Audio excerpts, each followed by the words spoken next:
Here we go.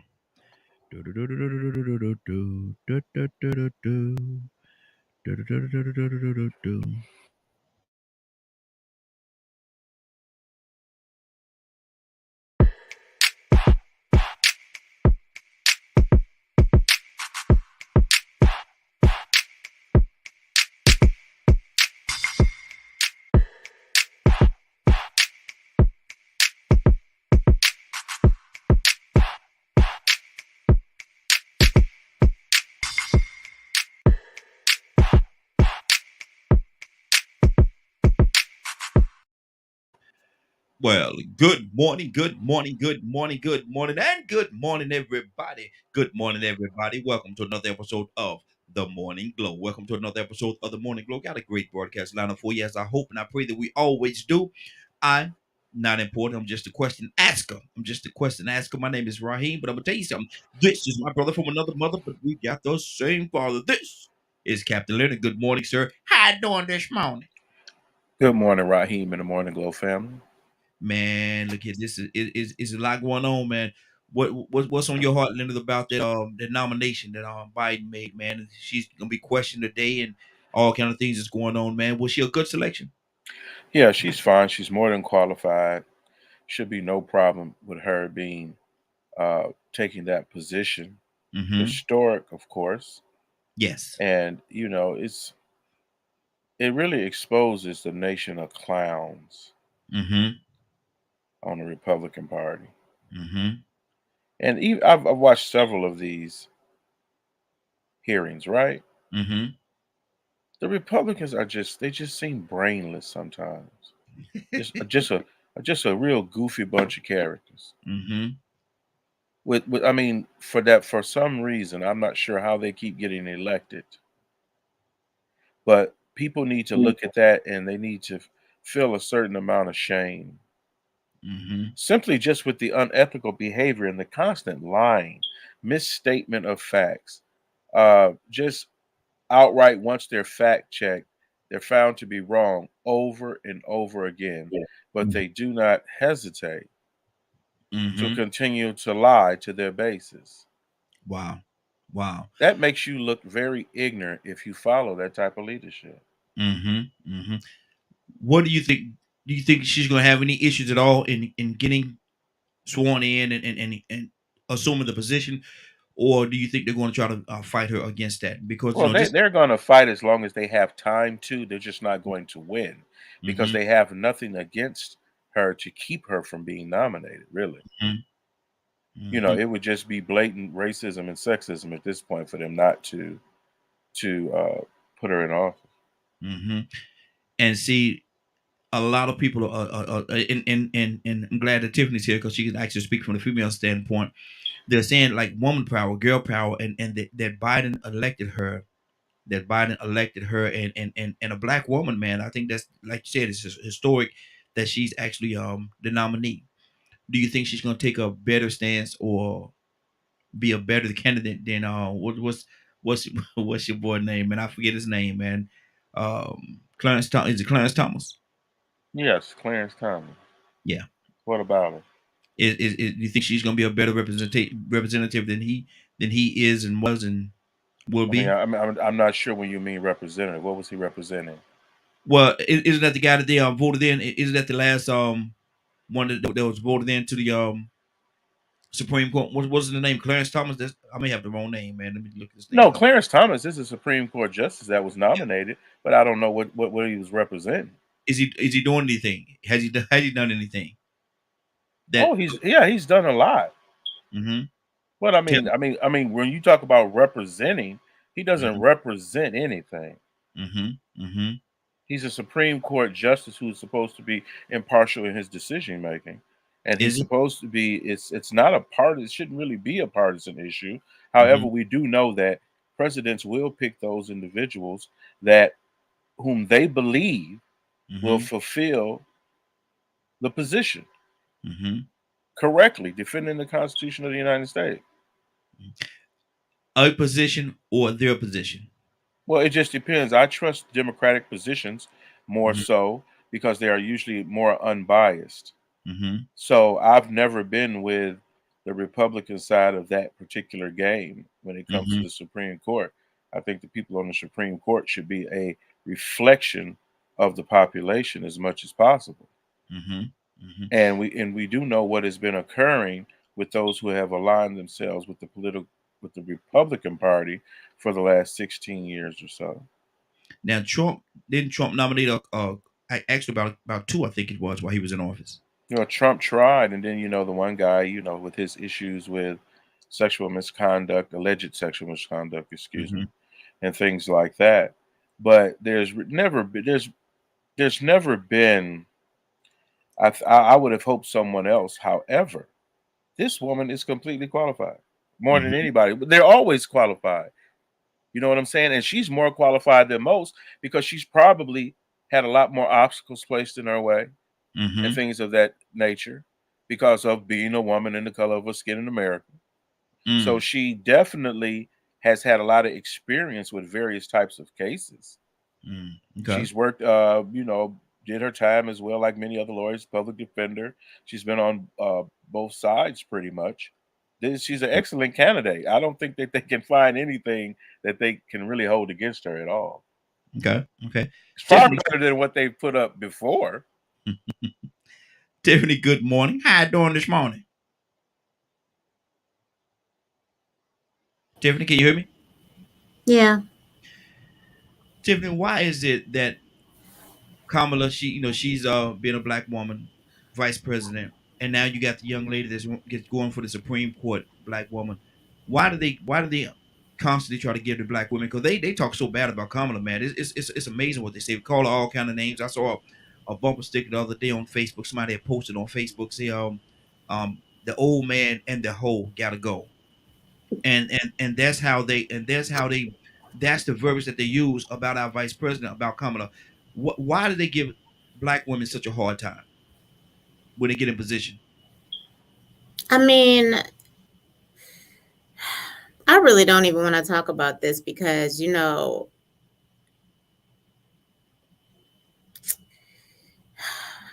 don't feel like going back and forth with you guys today.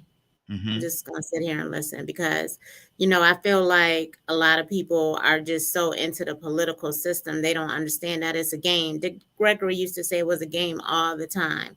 When she was running for election, when she was popping, dropping it like it's hot, sister girl this, sister girl that, and then when she won, she was Asian.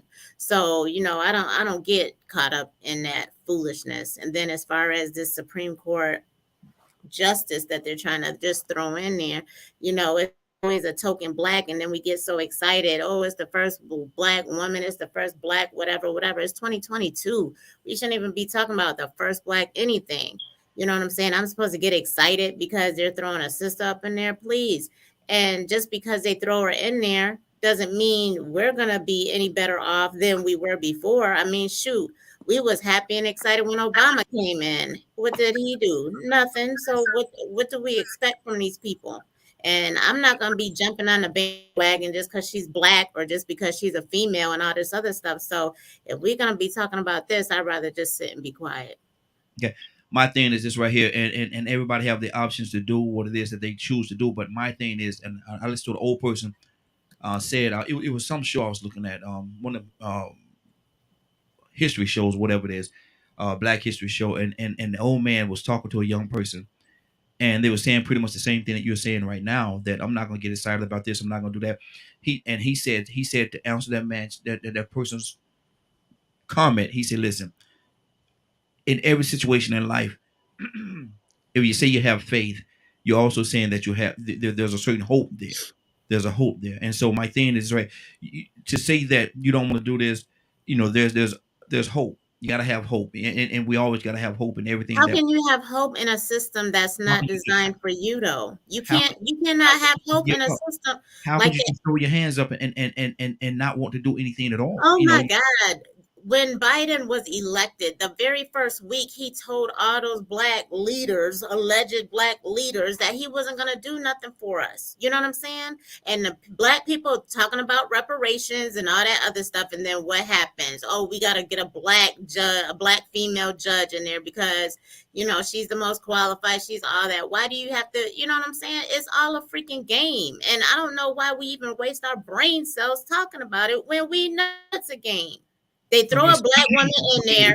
They say they're going to do all these things and stuff like that. And when they get in there, they're not going to do anything. When Obama was on the Breakfast Club, he said it. The reason why he didn't do anything is because those white people wasn't going to let him do anything. He said on the Breakfast Club, Kamala and Biden weren't going to do anything for black people, specifically for black people. They said they weren't going to do anything specifically for black people. So when people was crying about reparations and stuff like that, what did they do? They brought another token Negro in here to say, here, we're going to give you a black female whatchamacallit. And what do? We dance around like little monkeys happy because we got a token black person. I ain't with that crap.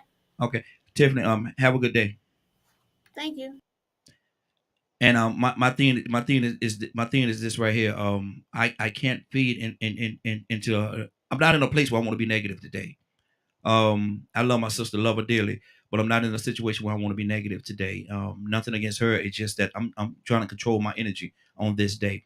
And I have to, my thing is, if we could have some kind of hope, we have to hope on something. We can't just stand there and I'm not the person to stand there and just take the blows and take the jabs and get beat down. I'm not that person.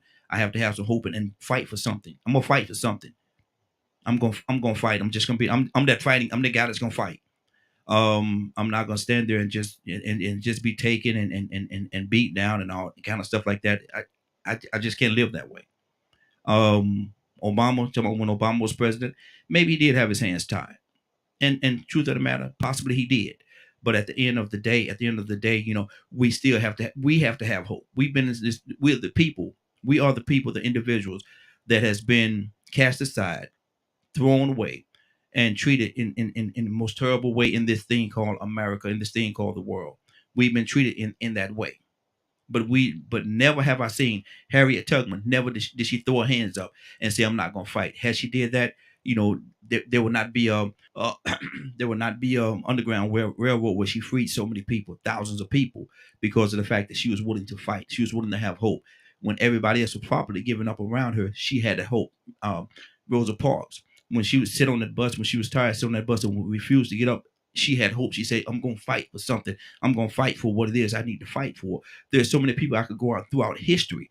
Nat Turner, if those of you who know his story, he was a fighter. He fought. He fought to the bitter end. He fought. And some people say, well, they fought, but they died. Yes, they did die, but they died for a cause. I'd rather die for a cause, standing on my feet fighting, than to lay down and let you just do whatever you want to do to me. I'm not that guy. I'm not that guy. And so, instead of me being that guy that's not going to fight, I'd rather fight. If I die fighting, then there I lay. But with every breath that's in me, I'm going to fight. I'm going to fight. I'm not going to just give up. I can't do that. And like I say, everybody have their right to feel the way they feel and go about it in the way that they go about it. But at the end of the day, I can't. It's based on energy with me. It's energy, and the energy wasn't right today. The energy wasn't right. Phone lines open 508-924-3521, 508-924-3521. We got a great topic we want to talk about today. Let me see here. I'm multitasking for a second here, trying to get everything going. Let me see here. Okay. Some people telling me that it's not being broadcasted on Facebook. I'm trying to figure out what's going on Facebook there. It is there. Hold on. All right. Cool beans. Oh, I'm tearing up the place over here, y'all. I'm tearing up the place. Okay. Now, we got that going on. We also, there's a few other things going on. Like I said, the young lady, she's actually going through the process of being of getting her seat, getting her seat on the Supreme Court. What do you all think about that? What do y'all think about the situation that she's in right now? I think it's a very powerful situation. I think she has a wonderful opportunity to make a change. I think she have a very powerful opportunity to make a change. Let me see. We got somebody on the phone lines. Let's see who we got here. Rico, good morning. How you doing this morning? Man, I can't complain, man. Welcome to a beautiful new day. Hey, welcome to you as well, brother. Welcome to you as well. Rico, what do you think about this whole situation? This young lady that's about to be seated on the Supreme Court. What do you think about that whole situation? Can you say that again? The young lady that's Biden has elected her to be on the Supreme Court.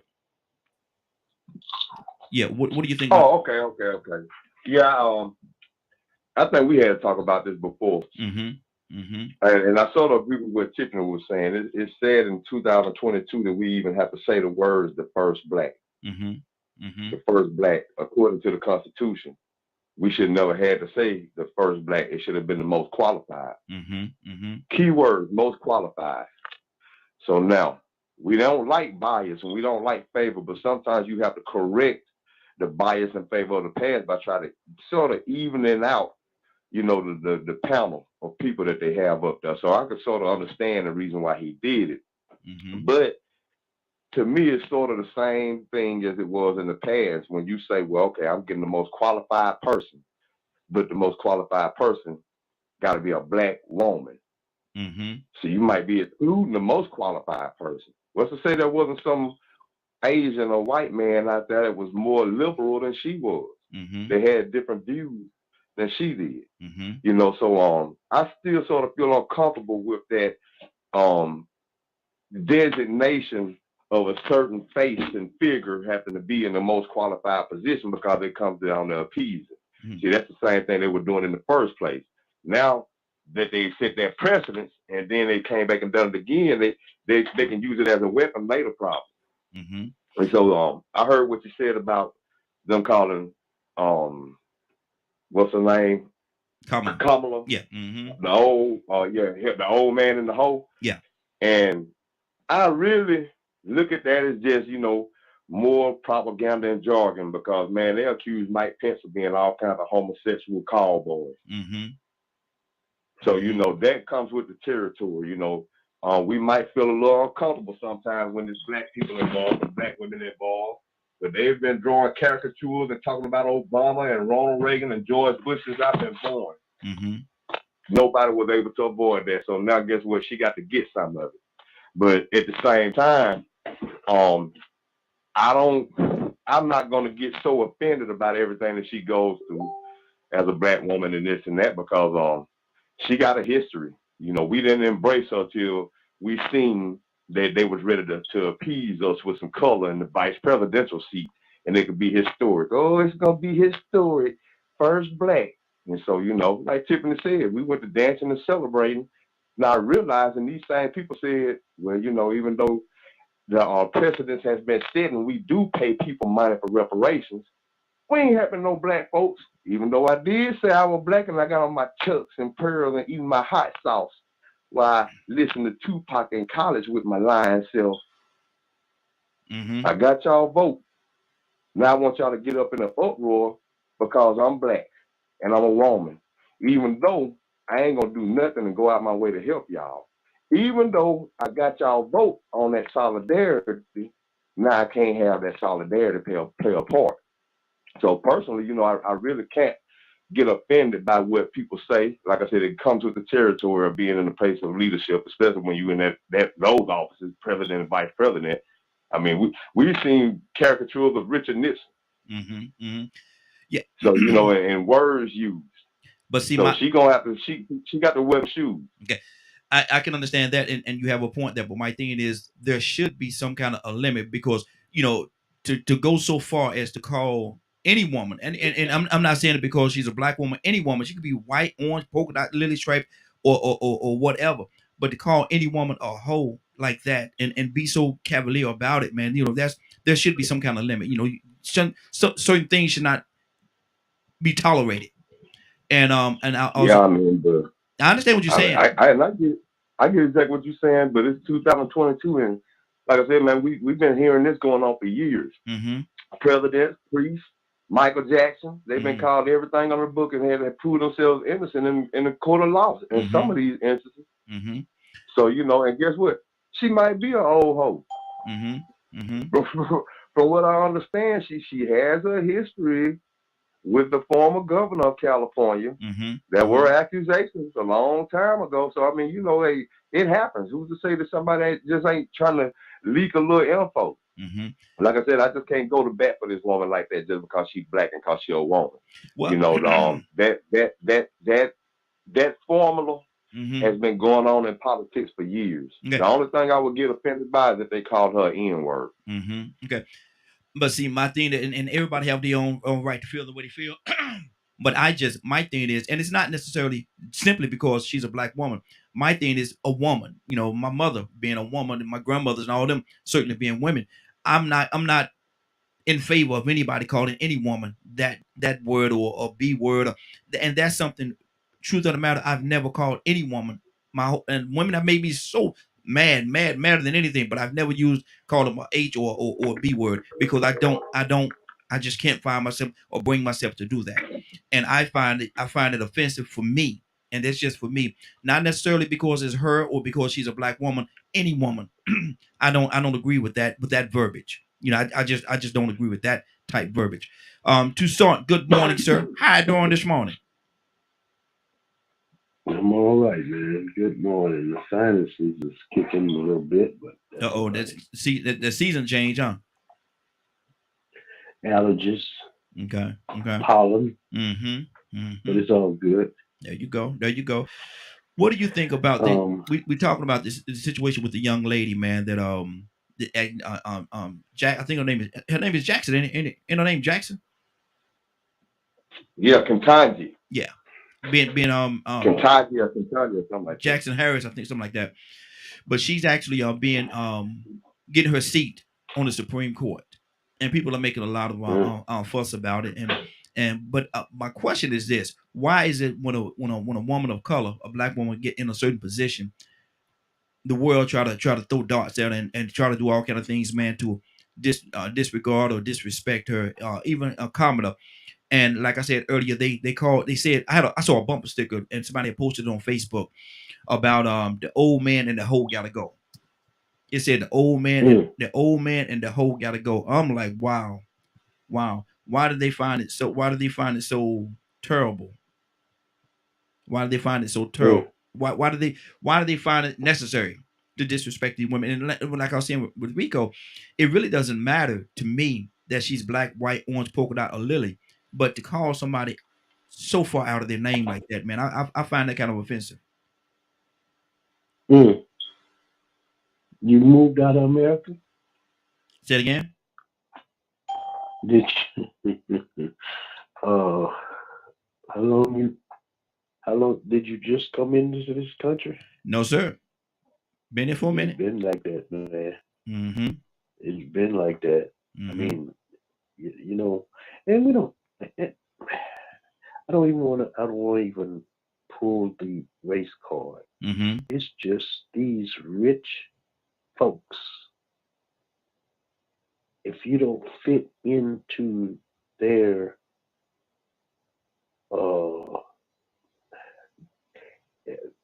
dictated mentality, you out. You either in or you out. Mm-hmm. That's just it. Mm-hmm.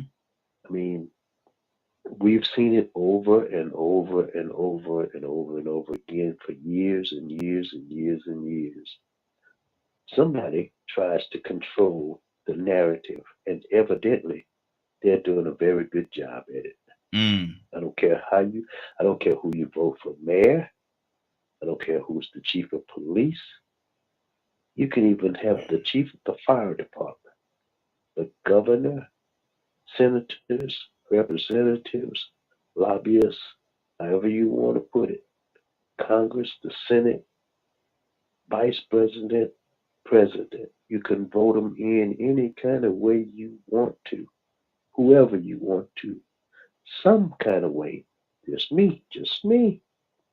I've been watching for years, and some kind of system is controlling the narrative. And if you don't see, because the president don't make no decision, vice president don't, because they hardly available. Mm-hmm. They just in office. They make promises that they can't keep. Mm-hmm. Some people, I'm gonna tell you, and I'm gonna say this: there are some people make their way up the ladder in different ways. I'm not saying that anybody is, but I know that some do. And then Mm-hmm. there's deals that are made on the golf course. Yeah. Yeah. Yeah. It's just the way that things are done. Mm-hmm. I mean, it's really not what you know; it's But who Donna, you let know. me let me ask you this question, and nothing, certainly Okay. nothing against you and your stance on it, because a lot of people take that stance. But Uh-huh. we say that it's 2022. We say that, Yeah. and I agree with both you and Rico has said. It's just, and Tiffany said it when she was here as well, that it's 2022, and we should be in a situation, and I agree 110% that we should be in a situation where it should be a first black anything. It shouldn't, Mm. all that should have happened a long time ago. But in the reality of the world that we live in, man, we still got a long way to go. We still have a long way to go. Certainly with race relations and Yeah. how we treat each other. There's a long road to travel, man. We haven't traveled. We haven't even Yeah. started traveling that road right now. And so my thing is, like I was saying earlier, I have to deal. My energy have to be with progression. Progression. That's the word I was looking for. I couldn't. Mine is Yeah, too. my energy got to be towards that. And But you know, what can we do? we hey, but you know, the bad thing about that is there is uh, some people that you know the old song "Smiling Faces Tell Lies." Yes, sir. Yes, sir. Yeah. See, we look at a certain uh, background or color or gender or whatever it is, and we say those are either against us or for us. Mm-hmm. But the hidden secret is there are people that show up at events and look like you and Mm-hmm. tell the same lies. Yeah, yeah, absolutely, absolutely. And they work with the system, Yeah, yeah, yeah. and they do it every day. They've been doing it for years. They are picked out just to some of them that you work with, Rico know about it. They say hey hey hey hey hey when they tell them the joke. Yeah. Shucking jiving, shucking jiving. Yeah. And I say to myself, I Mm-hmm. say, you got to be kidding me. Mm-hmm. So that kind of mentality also is something that keeps the narrative going. Mm-hmm. And that's just my opinion. Yeah, but again, that goes back to a certain energy. Yeah, and I know that I know what you're saying. We got to keep pressing. Don't Yes. give up. We can't give up because of the fact that it's going on. Yeah. Because Exactly. if you don't have just few people that going to the polls, keep going, keep they know that the system is corrupt. They get involved to make changes. Mm-hmm. See, my thing is, and I'm gonna go back to Rico as well. But my thing is that I'd rather die standing up fighting. I'd rather die standing up fighting than to sit down and let you cut my head off. I'd rather die standing up. Understood. I'd rather die standing fighting, man, and fighting for it than to just sit down. And I made reference back to people like Harriet Tubman, man. Had she not fighting, and the situation was terrible. The situation was terrible, but she continued to fight. And had she not done that, a lot of people would not be freed today. Nat Turner. Nat Turner was a fighter, man. Fighting to the end. He fought it to the very end, man. But he died on his feet. And I say on his feet, I mean by fighting. He died fighting the cause. There's so many different people, man. Even King and Malcolm and so many different. I could go down a list of people and that fought, that they put their energy Hmm. towards fighting and making a change. Yes, this is 2022, and yes, it should be better. I wish it was. I really do wish it was, but it's not. So we got to fight even harder. Sad, but it's true. Rico, what's on your heart, brother? Yeah, that's true what you're saying. That's very true what you're saying. But this is what I look at. Even with all those names that you just mentioned, with Nat Turner, Sojourner Truth, Mm-hmm. Harriet Tubman, Mm-hmm. Mm-hmm. the thing is they got called a lot worse, Mm-hmm. and they probably didn't get up in arms about that. That ain't what made them have the uprise that they had. Mm-hmm. The uprise was caused behind the actions. Fact. Mm-hmm. Fact. Mm-hmm. You get what I'm saying? Mm-hmm. See, Mm-hmm. they probably call them a lot worse words. Imagine what they call Harriet Tubman. If Ooh. it's Ooh. 2022 and they call the vice president Mm-hmm. a hoe. Yeah. Yeah. Imagine what they call Harriet Tubman. Exactly. But do you think the words that they said motivated her, or the actions that came with some of the words like "I kill you, nigga"? Mm-hmm. Mm-hmm. Yeah, I think that's what she fought for. She didn't fight because they called her old hoe a mammy. Yeah. Yeah. You know, because those words they could roll right off your shoulder. There's words that we got for white people and white males that we could call them that they could feel just as bad about. Mm-hmm. Now, don't get me wrong. Some words are enough to kill for, in my opinion. Mm-hmm. Because sometimes the energy that comes with those words and the actions that those people that are saying those words are portraying shows you, you know what, they fixing to try to kill me. They want me dead. Mm-hmm. Mm-hmm. But now when they calling you a jackal, a devil, a whore, whatever negative term that they're calling you, you might not have to worry about putting that shoe on if it don't apply. Mm-hmm. But if Mm-hmm. it applies, you got to put that shoe on. The thing is we don't really know if she is one or not. Mm-hmm. Somebody might know something we don't know. Mm-hmm. It happens. Okay. And They they out there. It's mm-hmm. some holes out there. Mm-hmm. Mm-hmm. They somewhere. Yeah. They ain't just, you know what I'm saying, in the streets. Mm-hmm. In these streets. They ain't just in these streets. Mm-hmm. Sometimes they in these corporate offices Mm-hmm. wearing skirts and stockings, business attire. Sometimes they're in the political circles, Mm-hmm. just busting it open. Mm-hmm. So I That's mean, you know, somebody might know something we don't know, but the thing is this could actually be a distraction from bigger fish to fry. mm-hmm. Mm-hmm. Exactly. And so, yeah, I can agree. You know, there are some. You know, where none of us are gullible to the point that we don't think that they're there and they do these different things. But and I could agree 110% with what you said about Harriet Tubman and not worrying about what they called her, because she still had to fight the fight. She couldn't let that deter what she was trying to do, or a lot of people probably would have died in the course. So I can agree with that as well. But my thing is to be so comfortable. To be so comfortable with actually just verbalizing and putting it on the back of your car and driving around, and for for everybody to see, man, that's a total outright to me disrespect. But even that aside, let's talk about the fight. We have a lot of fighting to do, man. There's still a long road ahead of us that we have to travel as a people, and we just gonna talk as a people. There's a long road that we have to still travel in 2022.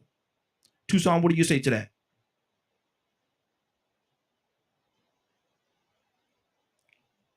Tucson? Yeah, I missed. I Okay. missed what you said. What now? Let's talk about the fight for a minute. And the fight, and we got Curtis. I got to go to Curtis as well. About the fight here in 2022, man. There's still a long road that we have to travel. There's a destination that we have to try and get to, probably one step at a time until we get to where we need to get to. Even in 2022, seems as though we will be so far ahead, but there have been a lot of progressions, but there's also a lot of setbacks. So what about the fight, man? The fight that we have here, still in 2022. We take a break and celebrate. Mm, That's a long time.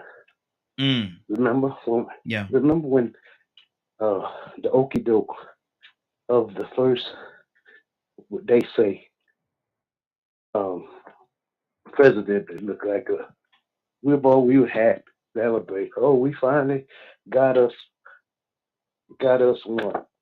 Mm, When we found out that it wasn't for us, mm-hmm. and some say, we found out. Like I said before, if those that the decision makers and the ones that cast their votes at the right time don't show up when it's time, or just vote in a different way, what good is it? Mm-hmm.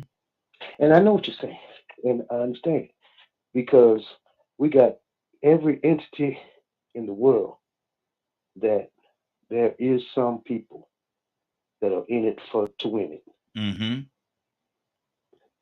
and sooner or later we're gonna be on the winning side. Understand? Mm-hmm. Because I keep pressing. I keep going. Yeah. I'm You have not to. going to stay home because uh, of the thought my vote don't count. My Mm-hmm. vote don't count when I don't show up. Yeah. Yeah. That's When good. I sit at home and complain and gripe and don't say nothing and don't do nothing. And when somebody says something, I just take it and I Mm-hmm. laugh and I Mm-hmm. grin and I smile with them. Or when they make jokes, I just, you know, go along. Oh, he just playing. Oh, they love me. But then Mm-hmm. or rather than when I see them mistreating one person, I just don't stand there and look at it. I say Mm-hmm. something. Might not be me. Might not have nothing to do with me.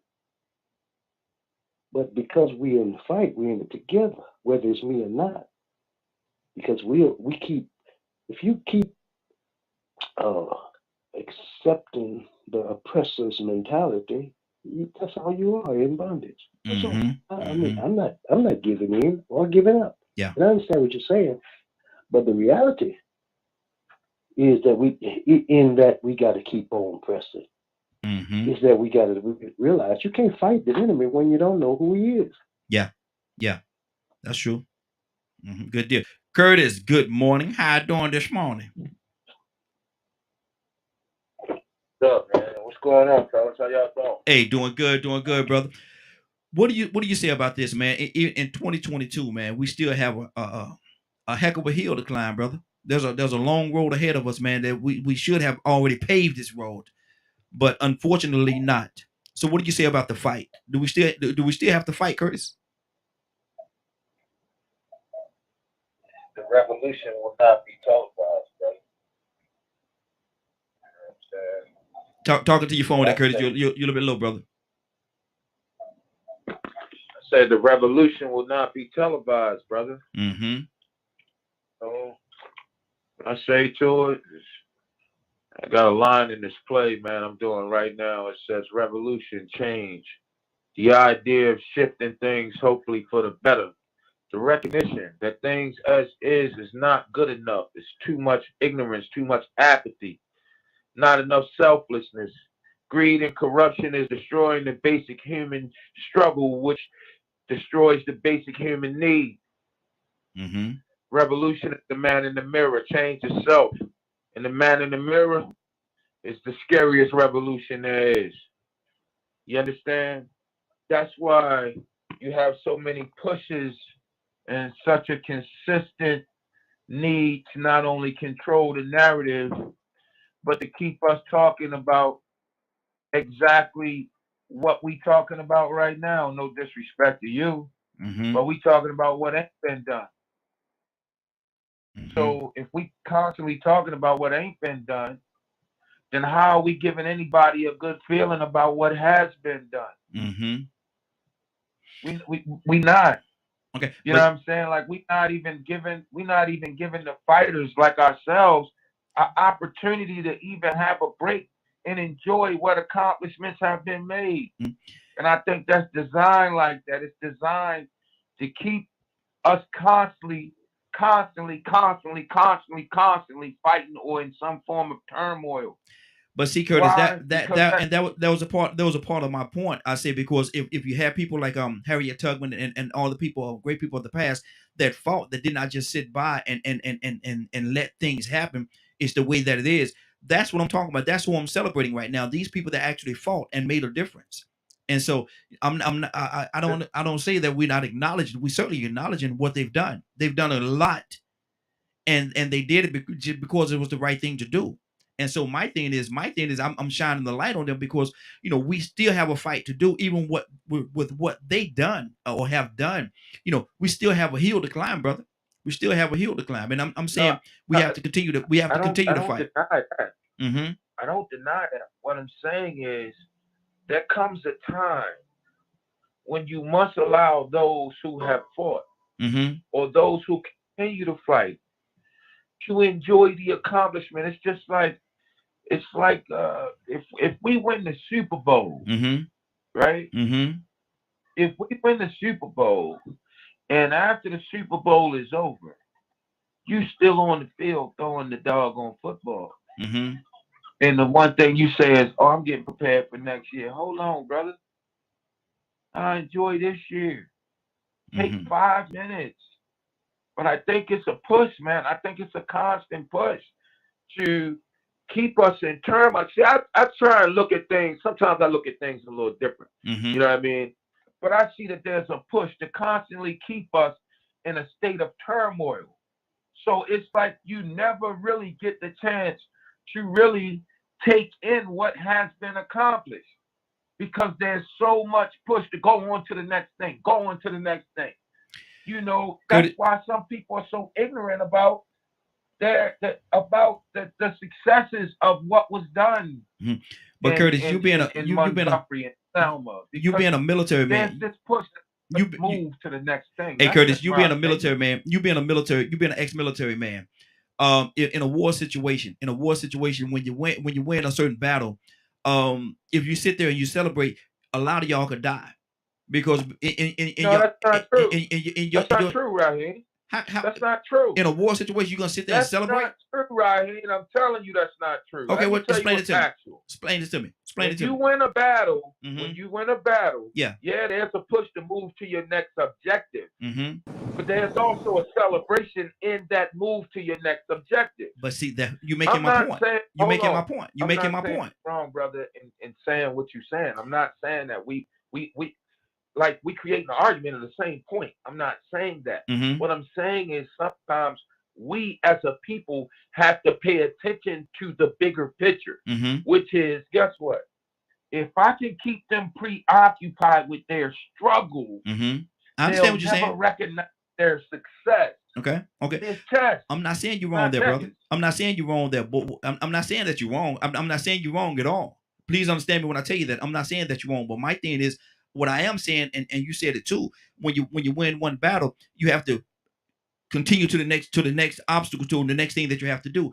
And even in your celebration, you have to continue to move. Even in your celebration, you can't stop and just celebrate, because if you do that, then you can lose some lives. That's all I'm saying. I'm not saying that don't celebrate or don't acknowledge the fact that you did it. Yeah, it's great that you did, but the war is not over. Maybe this battle is over, but the war is not over. And so, in order to continue to win the war, you have to concentrate on the war, not the battle that you just won. Because the next You battle, said celebrate the small victories. Each victory add up to you getting to the Super Bowl. So you're gonna celebrate each victory every week. But the final victory, that's the victory that's gonna end the practices. yes, That's the one that you can sit back and take a deep breath and say, okay, mission accomplished. yeah, exactly. So I get what Raheem's saying. After they finish that game Monday, they going right back to the next game. You hear a lot of coaches and players say, once that game is over, we prepare for the next one. Because again, the whole goal is to get to the championship. Exactly. To win the war. Yeah, you have to win the war. And I'm gonna tell you, one football player was never played for my Pittsburgh Steelers, but I used to love this guy, man. And one of the reasons why I loved him so much was because of his humbleness.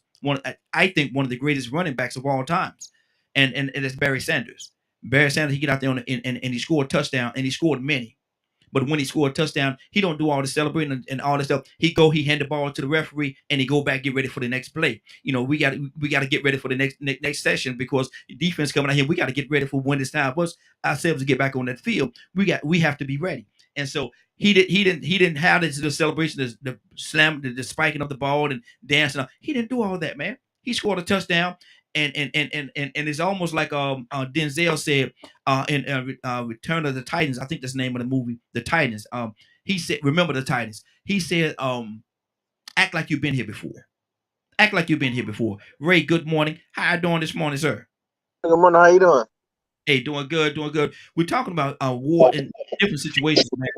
But from what you've gathered from what we're talking about thus far, what's on your heart, brother? How do you celebrate? Do you celebrate, or do you continue to the next battle? You're an ex-military man as well. Yeah, I celebrate pretty often, actually. But that doesn't. It's not a. You don't have to cease working. Like that's grow. You don't have to cease growing. You don't have to cease. Like that doesn't stop ever. So yeah, you can. Now, yeah, you can celebrate and continue to grind at the same time. Oh yeah. Sometimes a celebration is just another grind. To be honest with you, Come Dang, on. I just knocked out this class. I just knocked this out. I just knocked this workout. Ooh, ooh. Okay, I Mm-hmm. can put a little another thing on my plate. Let me get that done. It's Mm-hmm. momentum. I Yeah. think that's how I celebrate. I start to pick up speed. I'm like, all Mm-hmm. right, I've done 8 things a day. Well, shoot, let me do 10 things. I'm already on the roll. So Mm-hmm. Mm-hmm. it Well, sounds weird, but a lot of people don't know that they do that. They celebrate by putting more food on their plate and just continuing and continuing and continuing because you want that euphoria, that high, that feeling of accomplishment. exactly. Exactly. That's good. That's good. Cassandra, good morning. How you doing this morning?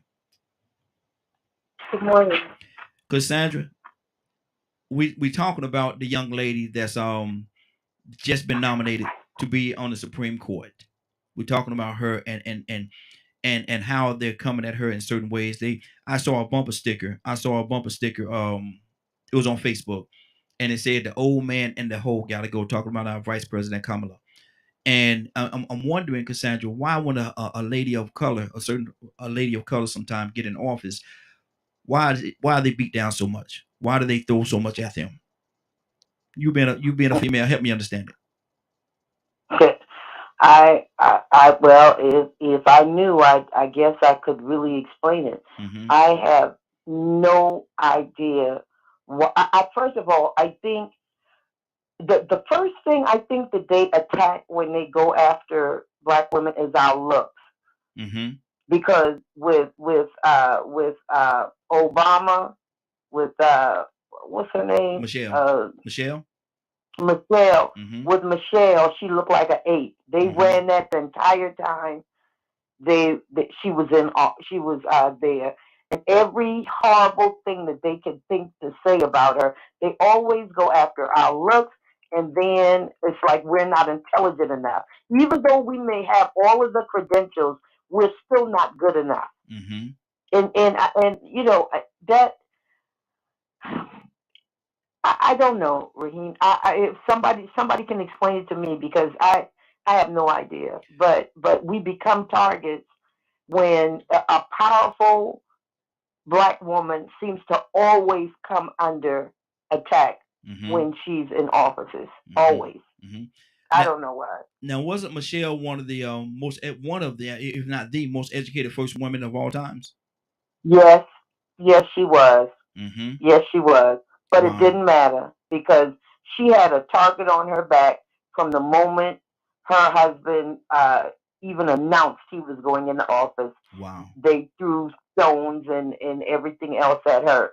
And well, our white friend, Mm-hmm. I ripped her apart Yeah. on that. Yeah. One of her friends said something and she backed it on Facebook Mm. and I tore into her. I had her crying. I don't play like that. Yeah. Don't do that. Exactly. Exactly. I'm trying to go to Charles. His video like is skipping. I don't know what is our reception gonna be like. You see him skipping? Yeah, he's skipping. There you go. He frozen right now. He Got frozen that right cheap now. phone. He got one of the more cheapo iPhones. I'm an Android guy, so I'm not gonna talk about him too bad. But let me go to Ray because he's frozen. I can't go to him right now. Ray, what's on your heart, brother? Yeah, I was saying the black women have been the target for the last longest because they're the legs at which the black community stands on. Mm-hmm. You got the backbone. That's my take on it. Mm-hmm. Like the disenfranchise of the black household, the separation between the black man and the black woman, and then the isolation of the black woman through accolades of secular thought. It's 100% to sever that the legs, Mm-hmm. the Wow. backbone. Like if I'm holding up the world, right? You ever see that picture of a dude holding up the world and the woman is under him supporting him? They're cutting Mm. that. They're cutting that part. Mm-hmm. Cutting that Wow. from in front of us. That's Mm. my perception on it. Taking away the foundation, basically. Yeah, because Mm-hmm. it's Wow. no matter how you look at it, it's a team effort. Mm-hmm. If the foundation is gone, you can never rebuild. Mm-hmm. Wow. Wow. Charles, I see you got a better reception, brother. Good morning. How you doing this morning? What's up? What's up, man? What's going on with you? Talk to me, brother. What's on your heart? Jay coming to you Yeah, next. say the question. Say what you was the question that you asked. I just only heard what you said to Cassandra Mm-hmm. about Kamala Harris and a what is it? A bumper sticker. Yeah, yeah. They said the old guy and the whole gotta go. And like I said, my thing is, and I we was talking earlier on this whole situation. It doesn't matter to me whether the woman is black, white, orange, polka dot, or little stripe. To call them something like that, man. And I've never done it. I've never in my You life. I've you never might have called. never done it, but No. you got to look at it. I see both sides, man. Mm-hmm. And see, some people we don't want to see both sides. And me being a black guy who's who a conservative guy, I see both sides. Mm-hmm. Kim, what's the girl in Baltimore? Kim Claxton. Um, the things that black Democrats call her. Mm-hmm. All right. Candace Owens, which I don't have to agree with everything she say, but the things that Democrats call her. Mm-hmm. You get what I'm saying? So let's go both ways with it. You Mm-hmm. understand? Let's not just be because we're one way. You understand? Because you're a liberal or a Democrat or a Green Party, the things that they say about AOC, she's supposed to be a woman of color. But as for this woman of color thing, my thing is I am sick and tired of everybody getting the profits or getting accolades for being black when they're not black. You know why? Because a black woman who came from a black woman has went through a lot in America. If you ain't came out of a black woman, it's different. We've yet to have a president that come out of a black American woman that was a slavery ancestor. We have yet to have that. Now, if I'm wrong, say, Charles, you're wrong, and prove me wrong. But we have yet to have it. Obama wasn't even raised that way. Kamala wasn't even raised that way. We have yet to have that. So they don't get the ups that I give a black woman. Mm-hmm. They don't get that ups. Now, if you say how they attack Stacey Abrams, I understand. They attack Stacey Abrams just the same way they attack every other woman in Congress. They attack Kamala Harris because of her past and the things that she did that were ho-ish. You think so hold on now. Let's go back to Stacey for a second. You think it's at the same level? They attack her at the same level they attack every other woman? Oh Lord, yeah. You think it's the same level, or do you think it's more? Maybe even more? They I would say more. Stacey Abrams, bro. I would say more. I would say more. Conservative guy. Mm-hmm. Who I'm telling you that the conservatives go after her personally all the time. Her weight, her gap in her mouth, everything. So that's why I say more. Same to Candace, or they do the same thing to every black or every woman that's in any party. So let's not do a pity party and think like this. Charles, you know what I think. What I would say that a lot of the problem is. I'm listening. And this is something across the board. I don't care whether you're Republican, Democrat, or Independent, or whatever you are. We are just so divided, man. We so divided. We pick a side. Amen. And we fight for that side. We're gonna fight for that side to our death. Not even listening to the possibility that it may be something good coming from what they're saying over there. You know what? We're not gonna listen to that. You're right. And it's a condition that way because if it's like a war, if you let up on a war and there's no truce, and then you kill a couple of my men, then I got to come back harder. So I don't trust you to let up, but you still, if you listen to certain people, like I listen to both sides, and I can agree with things and disagree with things, but I vote one way because I believe that for me and the way I was raised and what I know about life, that we learn that we can move more faster another way than another way. I don't go for the pity party thing. I don't, there's certain things I just don't go for that the Democrat Party do. And there's certain things that I don't go for that the Republican Party do. But I still lean more Republican because of the things of my beliefs and stuff like that. But as for talking about these women and downing these women like that, it's both ways, man. It's not like they just picking on black women. I tell you this, because I'm telling you, if it's just picking on black women, then they pick on all kind of black women. I heard you say something about the Supreme Court, woman, and she. Charles, we got to move around now. We got to move around. I get it, but they talk about the Supreme Court woman because they talk about Candace Owens because she married a white man, but every Supreme Court woman that Biden picked is married to a white man. Yeah. So it goes both ways. Yeah, that's true. That's true. I mean, you ain't said nothing wrong when you said that. That's absolutely true. But my thing is this right here. I still believe, and this is just me. I could be totally wrong. I could be wrong with two left shoes on the right foot. But I still believe. I'm gonna mute your line. There. Charles got some background noise. I still believe that they come at the black woman a little harder than they do any other than women that's on it. I believe they come a little hard. Like what you just said about with Stacey, they come at her, they come at Stacey hard, man. They come at Stacey very hard. Hold on, y'all. We gotta move around.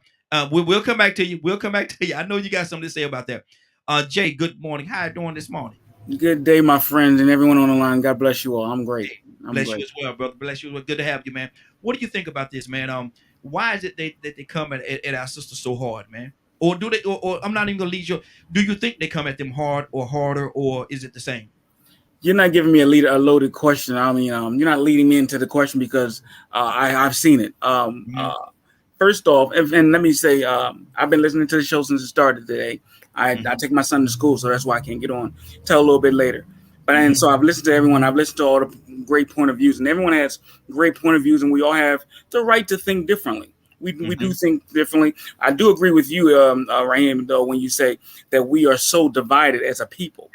Yes. We are so divided. And I tell people all the time, it's just my own personal my own personal beliefs or opinion. I believe it's because we've been systematically brainwashed since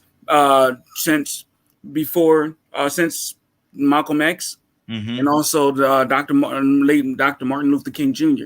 They've systematically separated our homes. What they did was they told the women via music videos, songs, or commercials that you don't need anyone to do anything. You can be an independent woman, and you don't need a man for anything. You don't need a deadbeat. We hear all those songs all the time. And as far as the men, you get yours any way you can. You're out. You're in here by yourself. So we've learned systematically to be in competition with each other, to be competitive, to try to prove that we're better than everyone else, to prove that so that we can be accepted, if you will, by the other race or the dominant race. And we'll do whatever it takes to be accepted, like talk about each other, fight Democrat versus Republican, always talking, calling black women or any woman, because all women get it bad, but black women especially. The black man gets it bad still, but the black woman even more so than the man, and I find that to be very sad, and I'm still praying for this country. Yeah, absolutely. Rico, how do you feel about and my brother Jay, that's my brother, man, love him dearly. So I know his heart. He didn't mean anything negative when he said this. But how do you feel about the comment? Somebody says the dominant race. How do you feel about that, Rico? I mean, if you actually look at who controls society and dictates the rule of law, or who breaks it, you know, who shows bias in favor, that there is a dominant society. You know, we have to accept that. There's a double standard, and for some reason, we don't get the benefit of being convicted or being released because of affluenza. I ain't never heard a black person getting a pass or slap on the hand for affluenza. I have heard of many of them being prosecuted and then released 30 years later for crimes they didn't commit. Yeah, you see one a week over here. That doesn't happen to certain people. So you know that throughout history there has been dominant society. But man, let me say this, Charles, I agree with you 1001%, man. And you know, the last person that just spoke, he said something key. Y'all all been saying that we divided. Yeah. But even more than being divided, guess what? We're distracted. So you know, in the art of war, one of those tactics is psychological warfare. And guess what the dominant society been doing ever since they've been going to war? They've been spreading propaganda. Propaganda. You know, just think about all the caricatures they made. Now they're visual. You know, I like when Cassandra came on and said that about how they was talking about Michelle Obama was a monkey. They used to say she was a man too. Yeah. Ain't that something? How you think them daughters feel? One of these people running around here talking about they came out a butthole of a man. But she ain't no woman. They could have been born normally. So that's another thing they said. They've been talking about women. They talk about everybody in politics. That's the game. So the art of war, psychological warfare, is put their propaganda out there, distract them, and have them complaining about the little big noses that they drew on to the Jews, or have them complaining about the big lips that they put on, or the gap they put in Stacey Abrams' mouth. Let's complain about that and get them distracted from the real subjects, the real topics. The visionary tactics. Because this has been going on. They did it in Japan. Yep. Buckteeth, y'all. I mean, come on, they got words and caricatures and cartoons and everything. They're stereotype people. And they still do it. And guess what we do? We still bite. Exactly. And then y'all was talking about celebrating earlier with Obama. And all that's like, that's exactly what happened. Diversionary tactics, man. This is diversionary tactics, and they use that thing to the fullest. Let me go to let me go to Cassandra. Cassandra, what's on your heart? Yeah, Come on. I just hate that we are defined, and literally a tear is coming out of my eye right now, because the way that we are, that people find to define us, especially as women, you know, and I hate that our community does it more than the white community in some areas, like with our music, the B and the whore and the, you know, pumper all night long and the WAP and all. We give people visualizations a lot of times about who we really aren't, but for money we'll say anything about each other. Yeah. Wow. And that is very disturbing. And then you have our people that have positions that when they believe different than what you believe, they fall into the same thing and say the same type of stuff about black women. The affluent black woman is that race does. And that right there, it just blows my mind. Exactly. Curtis, what's on your heart, brother? Ray, coming to you next. Curtis, you there?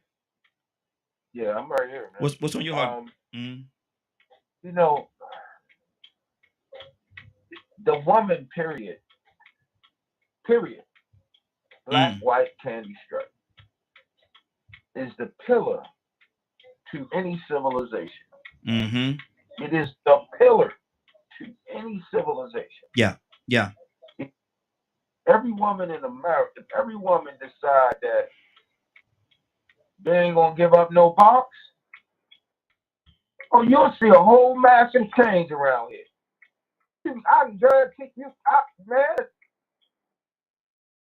But in terms of the black woman, you know, with Michelle Obama, first off, I feel utterly disrespected, because in terms of the black woman, these people have did everything they could. They even went as far with Michelle Obama to show her muff and to say that was that she had, you know, what a dude had. Man part, yeah.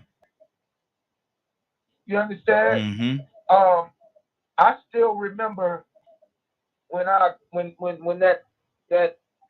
ignoramus called those 4 black senators and congresswomen. I forget what the nickname for them was, but when he spoke in a code that if any one of us is from the South, we knew what he was talking about. Wasn't nobody, and people, and I hear these pundits that try and play words and, well, he didn't say this, well, he didn't say that. If you got to argue what he didn't say, then that tells me you knew what he was saying. And I'm talking loud because I'm driving and my phone is not paired to my car. So please don't take this as I'm screaming. Yeah. But that was utterly disrespectful, even with his own people.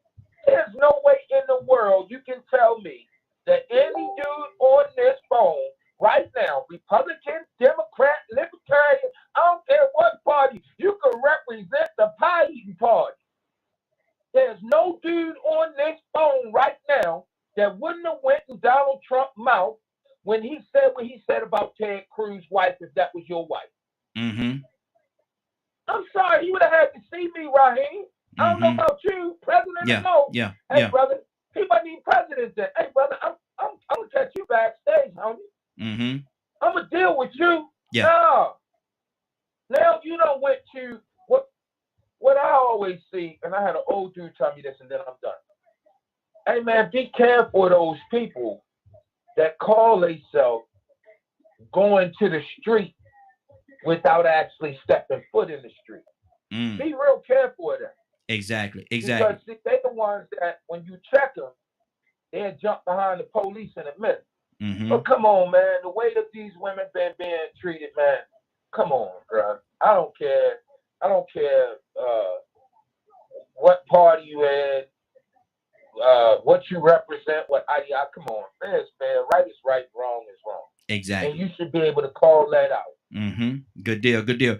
Ray said I was coming to you next, brother. What's on your heart? I just wanted to touch on the power and dominance thing. We're confusing the two. Power is when you can influence and make rules and change stuff.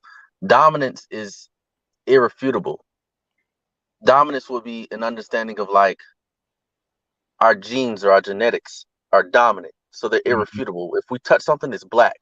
That's the same thing with our culture. That's the same thing with our people.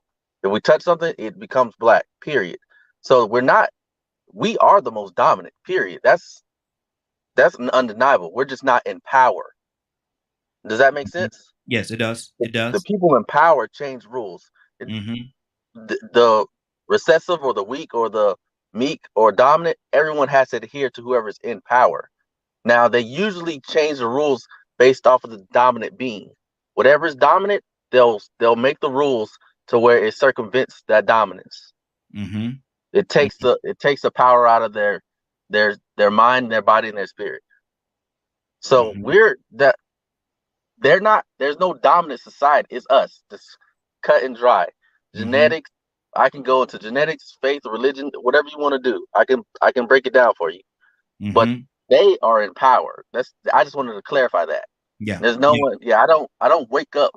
I was telling Charles, my dad, something. I was like, I don't wake up and think that somebody has something over me because their skin tone. It's impossible. Yeah. Yeah. When I eat sunlight. So we got that's one thing that we got to start saying in our community. We're not the meek here. We're the dominant ones. Yeah. That's why we have the world against us. Black Americans have the world against them. Because that's the only opponent we can have. That's the only adversary we can have. Because if it don't happen like that, we ripping and running. Exactly. We take an example would be Waka Flocka, one of the most ignorant people in music. Goes overseas every year, makes millions of dollars, places it in their banks, and uses their system to triple that amount. And has their kids running up and down the street cursing and hitting each other. If that ain't dominance, I don't know what is. Yeah. Exactly. That's good. That's good. Let me go to Monique. Monique, good morning. How you doing this morning? Monique, you there? Monique might have stepped away from her phone for a second. Toussaint, talk to me, brother. What's on your heart? I guess now I got a bigger problem because now, and I understand that, Oh, Lord. even in the color system. Yeah, I'm here. Here's what I'm saying. Okay. Why is the dominant weak? So weak. You can't get nothing done. And I understand. And you're right. I mean, we're not the minority. But you can't get nothing done. You can't even team up with nobody and get nothing done. Because there's a suppressor. I remember when they looked at those that went into Goshen and they started multiplying. And they said, them folks multiplying. If our enemy, we have a war, and they team up with our enemy, we're going to be defeated. And they oppressed them. Sounds familiar? Yes, sir. Yes, sir. And we breed like rats. Mm-hmm. or rabbits, one of the two. What we are consistent in is being inconsistent. And like it's been said before, we celebrate too early. Mm. We get at the Red Sea and yay, yay, yay, and time Pharaoh show up, we panic. Oh, Mm. we better off with cucumbers, watermelons, and grapes. Wow. Did you say in graves, brother? That's what they said. Yes, sir. I didn't say it. Yeah, I know. I just wanted for the list. I wanted to clarify so you can say it again for the listeners. Jay, what's on your heart, Well, brother? yeah. No, I'm sorry. Go ahead, Tucson. Finish your thought. Tucson. Sir? I'll finish your thought, brother. I'm sorry. I was done. Okay, good deal. Jay, what's on Don't your heart? talk too much. We talk too much. I again am enjoying the dialect that's going on here, and everyone again is right. I just agree with the systematic brainwash. And my mother used to say, if you attack a man's head, if you attack the head falls, the body falls with it. Wherever the head goes, the body goes. So what they did, well, I won't say they, what the Society. if you want to call them the elite or society, the other race, I'll say it that way because I don't want to be offensive to anyone. But what they did was, even after Martin Luther King, as I said before, Dr. Martin Luther King and Malcolm X, they said we have to break up the black family.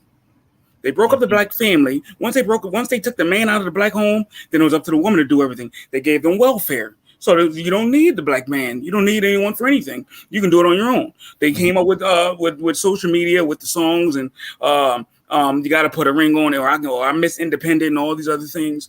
It all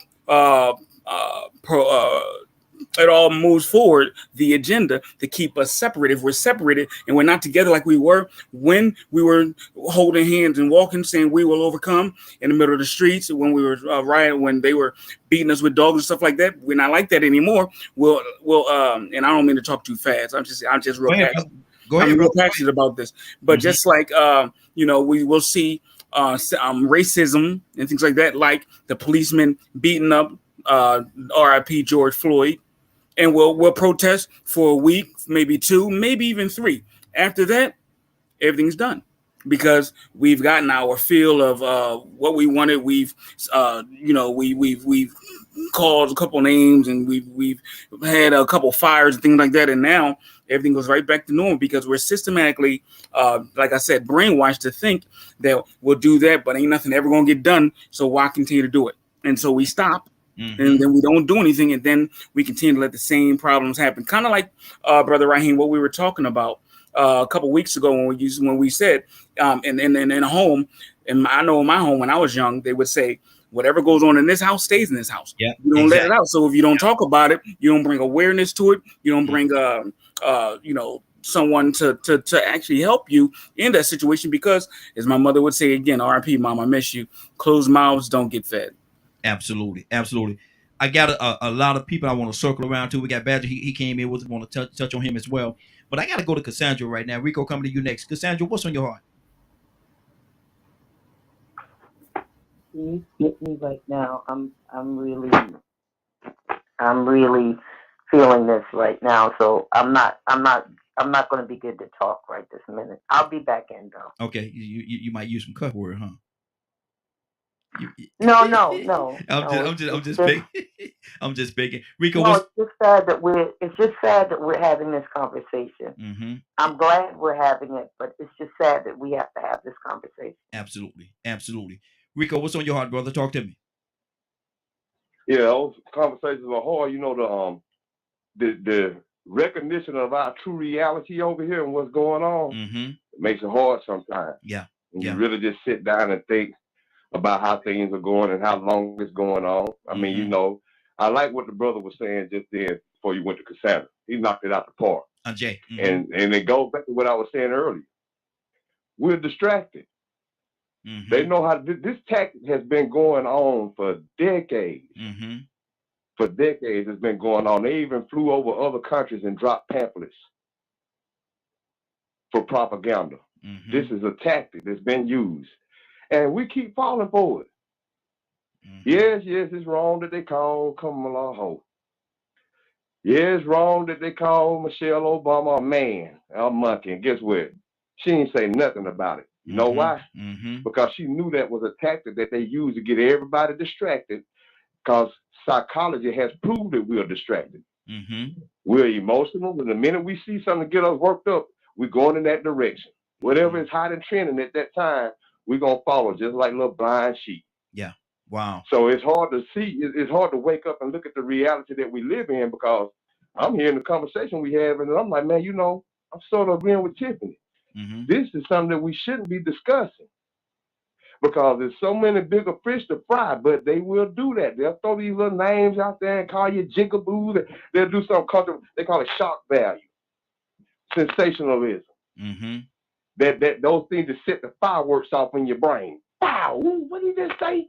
What did he just do? Wow, sensationalism. People love it. You know, it's like a soap opera dysfunction, a soap opera syndrome. Everybody looking for that climax, and that what they call it, when you're waiting for the next day to come around, cliffhanger. Yeah. Everybody looking for these different emotions that these things cause, and the minute they give us a talking point, we run with it. In the meantime, the last issue is still on the table. Absolutely. In the meantime, we still got people that's in the situation that George Floyd and Ahmaud Arbery was in. Got a lot of business we need to be taken care of, but a lot of people won't be aware of it because they're hearing somebody got called a name. Wow, that's good. That's good. Charles, let me come to you, Charles. Let me ask you this question. Putting all the parties aside, Republican, Democratic, Independent, whatever.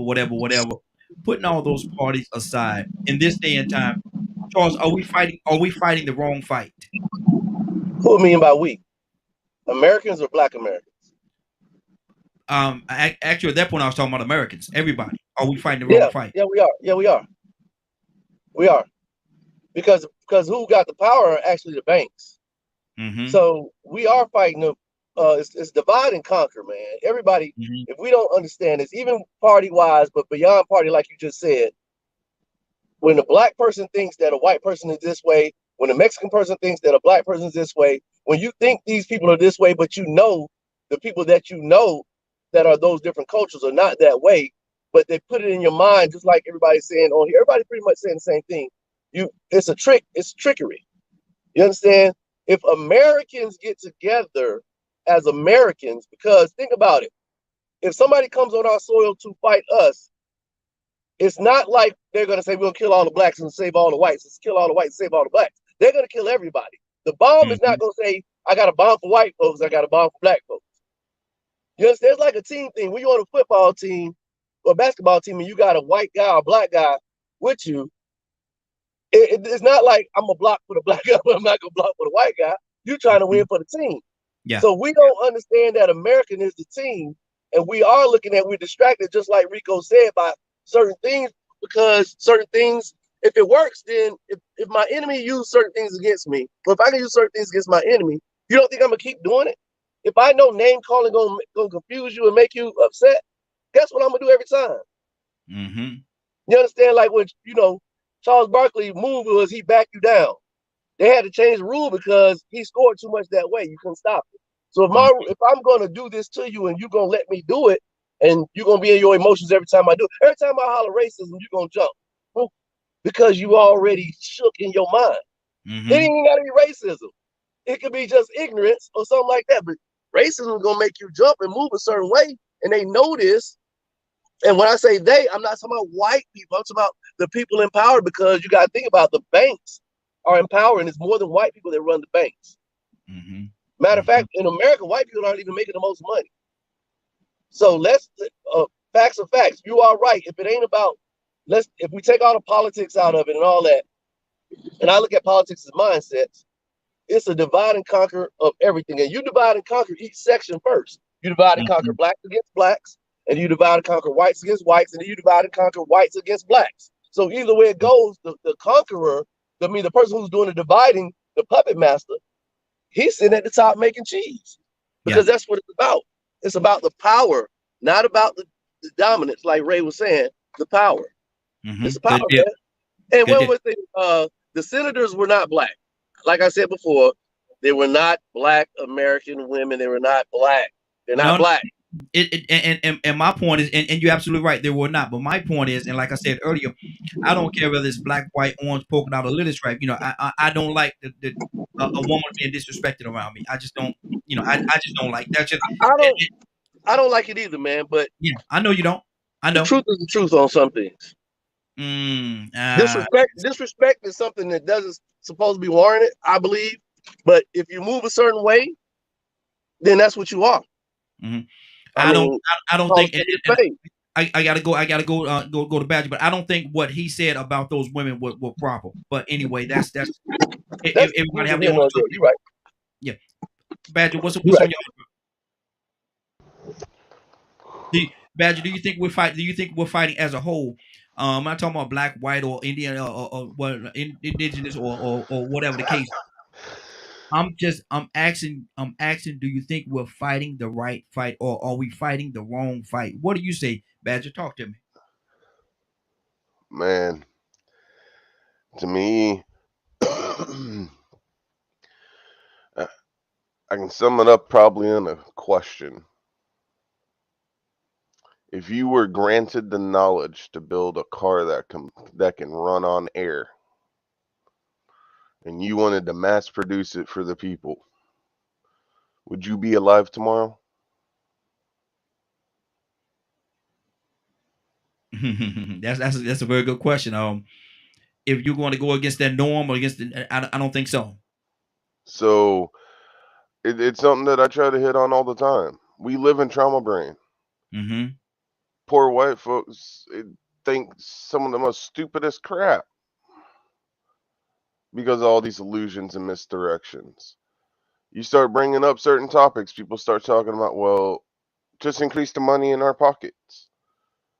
I don't want to pay more taxes. I don't want to do this or that. And then they're 90% of the time, they're the ones that are going, man, this system sucks. Mm-hmm. So, like, I agree. Most of the music sucks nowadays. Gas. Why is gas prices high? They want it to be. And oh wait, Biden wants to give out gas cards. What's that going to do? Why not attack the freaking gas companies when we have 5 years of reserves and we don't get oil? We don't get oil and gas from Russia. Mm-hmm. We get 3% of what we use from Russia. So if that's all we're getting from Russia, we just use our reserves.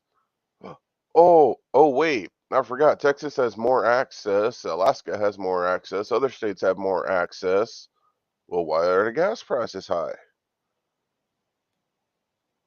Yet wow. we're slaves to the system and just going to keep paying them. Mm-hmm. Wow. There's so many different layers on this thing, but we got a few people that just came in. As a matter of fact, Rosalind, good morning. How you doing this morning? Good morning. How y'all doing? Hey, doing good. Rosalind, you've been listening for a minute. So what's on your heart? I don't get into the politics things and all of that, but I kind of want to agree with Miss Cassandra. I can remember last year I was the first Black woman, and it was 2 other Black women that ran for council women, and they gave us the hardest time ever. And I never discussed my education or anything like that, but I did, just to let them know a little background about myself. And man, when I tell you, it was the hardest. It was hard. I'm telling you, they gave us the hardest time. And now, of course, I lost, but it doesn't matter. The fact was that I shared, I opened up doors to show them that we can make changes in our community as a whole. But I feel like they were intimidated by me because I've lived in the town forever. But I feel like it's more of intimidation because they gave us the hardest time, and that was one of the main reasons why I left my 17-year career job, because they gave me a hard time when I didn't go agree with what they were doing. A lot of the guards, the white guards, they were beating on the Black guys. Like, it was ridiculous. So I started doing paperwork, writing, because that's not right. They're sentenced to serve their time, not to be beat on, mistreated, etc. So when I started doing that, Raheem, I started having a hard time. Like, they gave me a difficult time. I guess they said, you're not gonna stand up for them. No, I'm standing up for what's right. I mean, I really don't care if they're white, Hispanic, or whatever, but these guys are here to serve their time, not to be beat on. Exactly. But I do agree with Miss Cassandra. Our character defines us. If I was on Facebook twerking and Rico or Miss Cassandra go in there and say, "Did y'all see her twerking?" How would y'all feel if I come back on the show and I'm giving you my opinions and etc. and y'all looking at me like, how that my character is what defines me. So even if like the music, as somebody was talking about the music earlier, it is a bad influence upon some of our kids, because they're taking it to heart, and they're applying it to everyday life, and it's messing up our community. Really, really bad. Exactly. Really bad. Terribly. Absolutely. Tucson, talk to me, brother.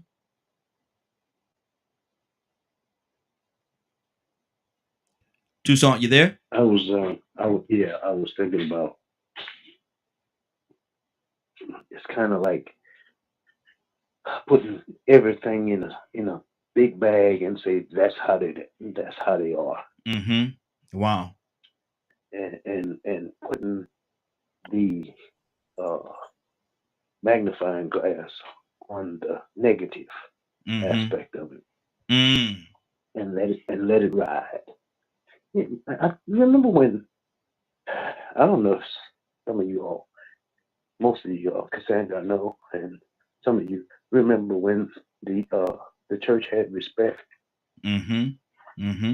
Remember when, if you ever wanted to get something done, you go to, in our community, you would go to the pastors, and people would follow because they stood for something. But then somewhere along the line, they start commercializing the church, making it a mockery. To the point where, okay, we're gonna make sure and see what we do now, even in our churches, is we and it's just this is just something that is kind of like controlling the narrative. If you put a negative aspect on anything, then the majority of the people will think that way and get sidetracked. So here we are. What we do in our churches now is we expose people that are already exposed, so that people won't have the respect for anything in our community. And we talk about women. I mean, and when they come up, it has to be a reason why they came up, for this, that, and the other, to kind of downgrade them. Okay. Because you sure enough can't say it about a man, because you put them out the house altogether. Some of them. Okay. Absolutely. So it's kind of like it's kind of like, if you put a negative aspect on anything, then what they do is they put a bullseye, and they continue to bring it to promote that. Exactly. So that they say they're all like that. Wow. I'm gonna go to Rico, but before I go to Rico, I gotta go to Cassandra, and Cassandra gotta let you defend yourself. Cassandra, are you ready? Yeah, why am I defending myself? Because I think Tucson just called you old. He say, I know Cassandra. He say, some of y'all might remember, but I know Cassandra will remember. No, that's fine, because I am old. I'm blessed. Next month I'll be 63, so I'm good. I like being old. So but I'm just I'm grateful for the people on this line that actually realize how I'm trying to find the right word, how bad that that Black women especially have been Yes. been treated over the years. I'm talking about, you can go all the way back to slavery. They used our breast milk. They used our private parts. Mm-hmm. You understand what I'm saying? And even today, you can take the brightest black woman that you want to, and even in corporate America, and now, a little bit they're coming around, and people will find something. They always find something Mm-hmm. to demean her or to make her feel less than. Yeah. And that's why it's important for us is not just the black woman, but the black man, to know that we are enough. When we've worked hard, I don't care if I don't have a lot of money. Mm-hmm. I really don't. Yeah. Anybody know me know that. My thing is, am I making a difference in someone's life on a daily basis? Mm-hmm. That's what I live for. So you can call me anything, and I've been called everything under the sun. I'm telling you, I'm talking from Klansmen. I have stood toe to toe with a Klansman and had them call me a nigger B. Mm-hmm. And I didn't take them out. I didn't kill them, which is Mm-hmm. what I wanted to do. But I stood my ground, and I stood on who I know that I am, despite what you think that I am. Yeah. Yeah. So they can call me, pushy. She's arrogant. Just because I'm assertive, I'm not aggressive. Mm-hmm. Exactly. Exactly. Rico, what's on your heart, brother? Yeah, I think everybody knocking it out the park, man. When Ray brought that up about people being distracted in the media, and I'm glad he clarified that about the genetics Mm-hmm. and being dominant, because we are genetically dominant. According to science, we are genetically dominant, and then we do have the dominant genes, that melanin. Yes. Yes. Black is dominant. Mm-hmm. So that I'm glad he clarified that on that with the power thing. But I think this is a lesson on how we should pick and choose our battles. You see how Cassandra said that she's been called the names that she's been called by Yes. Klansmen, and she still held her ground, even though she felt like doing something totally different. Exactly. I know how Exactly. that feels. Wow. Sometimes I've let it slide, and sometimes I've made people run for their lives. Mm-hmm. It depends. You have to pick and choose your battle. But the thing is I think about how that tactic has been used. True, I mean, don't get me wrong, black women have been mistreated. They was taking care of other people's home when they couldn't even take care of their own home. Mm-hmm. Cooking fine meals and Yeah. cleaning up a fine house, only to go back to the slave quarters Mm-hmm. and give their children the lease because I'm tired. I've been on my feet all day. That woman baby been sucking on my breast. I ain't got no more milk to give. Mm-hmm. I mean, so that's true what she said, but I know to me, I think in this day and time, we should understand how propaganda works, and how in the process of us fighting and choosing our battles properly, we have to do like Michelle.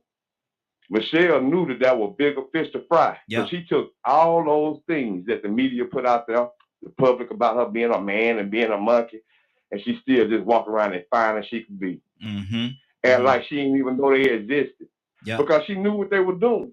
Like Donna said, they try to put a negative twist on it, and then people that don't like you or people that question you will run with it. It makes them feel better to see that you got these flaws, no matter how ridiculous they sound. Mm-hmm. But sometimes the words that they use are so ridiculous, instead of getting mad, we have to laugh. You know what I catch myself doing sometimes when I hear this racist talk? Sometimes I get mad and I want to hurt somebody. Then sometimes they say it, and I bust out laughing because it sounds so funny. And at the same time, I know what they're trying to do. They're trying to trigger me and get me off out of my character, get me off of my focus, off the path that I'm on, and distract me to go address that mess. And then they'll snap their finger and say, I got you. I knew that would do it. Mm-hmm. Now you done acted a fool and did something to them, and you done took the bait. Now you in jail. Yep. Yep. Exactly. So it's like, we have to think and fight. We can't fight every battle. Some battles ain't worth fighting. Mm-hmm. But then if it's to a point where you do need to address it, at least organize yourself and plot accordingly so you won't get caught. Exactly. Exactly. Monique, I'm trying to come back to you, sis. Are you with us? Monique, are you there? Okay. Monique must be away. She's still on the line, but she must be away from the phone. Willa, Willa, good morning. How you doing this morning? Good morning, Raheem. Good morning, team. I'm doing fine. Good deal. Good. Good morning. You been listening to us this morning? Yes, I have. What? I listened to you. Well, I'll be on my other prayer line. I mean, y'all be so good. I don't be wanting to miss nothing. So I got like 2 phones going. There you go. There you go. What's on y'all your? So good. What's on your heart right now? What's up? I want to touch. Well, Rico knocked it out the park for when he was talking about you got to choose your battles. Yes. And then you don't allow people to trigger you with nameless words and stuff like that. Because you only what you pick up. Mm-hmm. You know, my name is Willa. If you don't call me that, you know, me and you ain't even got a conversation. Yeah. But I just wanted to touch bases about the church. Mm-hmm. I think he was talking about the church and how the church is presenting itself in a business-like fashion or something like that, he was saying. But we got to realize one thing, what the church is for. And the church is made up of the body of Christ. And we know when the Bible tells us to come as you are, that means you're going to get all kinds of sin coming in the church. Mm-hmm. But you got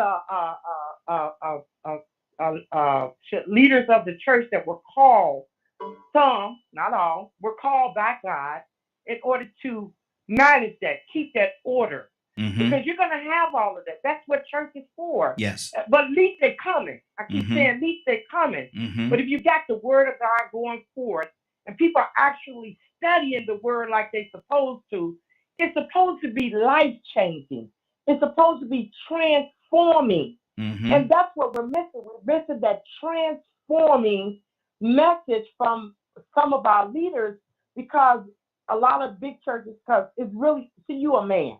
And when I say man, I'm talking about man and woman. Yes. You know, they start competing with this, I want the most members and I want to be highlighted. And guess what? They start looking just like the world.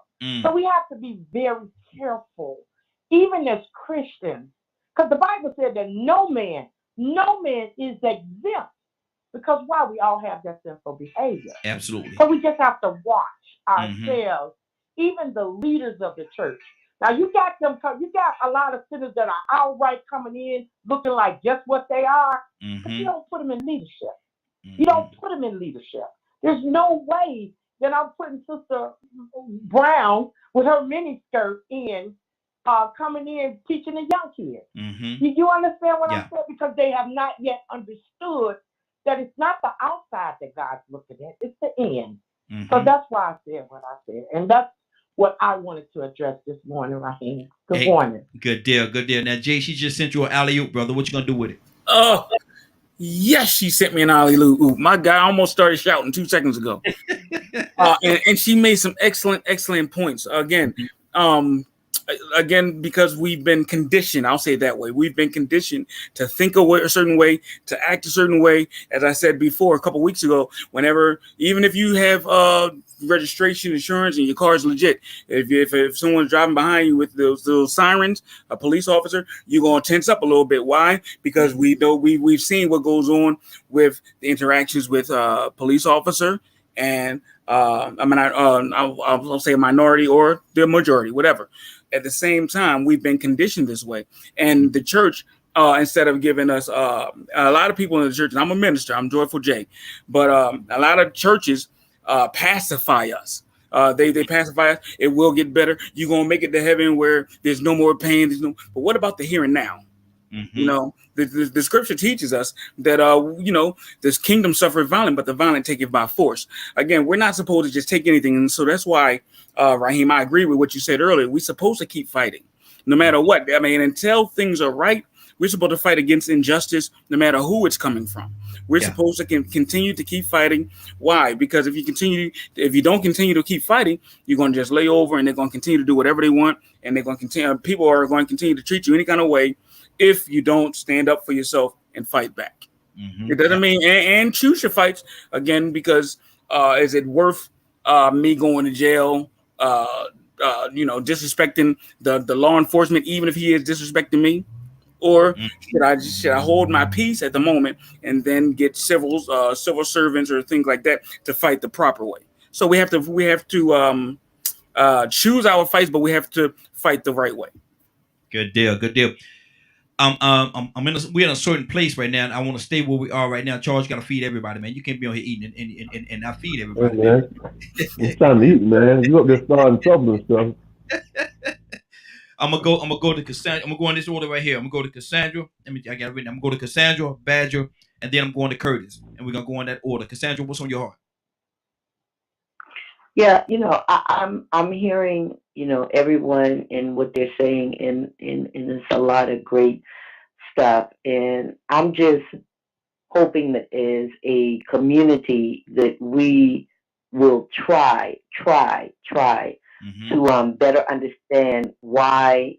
Um, I'll use myself, why I feel the way I do about the way that other people may perceive me. No, I know that I'm not that person, but if somebody calls you something long enough, if you're not strong enough, you will start. This is proven. You will literally start questioning yourself. Is that who I am? Yeah. And I feel like we as people, and especially as Black women, because this is what one of my white friends actually asked me this. She said, "Why do Black men leave their families?" All Black men don't leave their. I mean, she and I mean, I wasn't angry at her. Yeah. But I had to check her on it and school her a little bit. But all Black men don't leave their families. There are wonderful Black men that have wonderful families, and they stick with them, whether they're with the mother or not, because I always put that in there. You don't have to be with somebody. If that's not who you want to be with, I'm good with that. Yeah. But Black women have had to stand, even in the midst of that, and make sure that their children were taken care of. Exactly. So I think that we are some of the strongest women on the planet. No holds barred. No holds barred. Absolutely, and I would definitely agree with that. Badger, what's on your heart, brother? Me sitting here listening to everything, it feels like it always boils down to something that all of us need to work on all the time, and it's who are we going to let control us? Is it going to be media? Is it going to be someone else's opinion? Things like that. And, I can sum it up very simply. My son wants to grow his hair out long, right? Yeah. Yes. Yesterday he asked me to cut his hair. Wow. The reason why is because people call him a girl. He's letting someone else's perception affect what he wants to do. Wow. So I have a hard decision of what to teach him. I'm not going to say no if he really wants it done, because he doesn't like the fact of what people call him. And can it be viewed as bullying and things like that? That's another matter of perception. So I think we're gifted with a beautiful mind, a beautiful heart and soul. It's how much do we let the emotions of what is in society alter how we treat and talk to one another, how we interact with one another. Because like right now, I've been in so many different groups and stuff like that. Yes, there's intelligent ones, ones that aren't as reactive as others.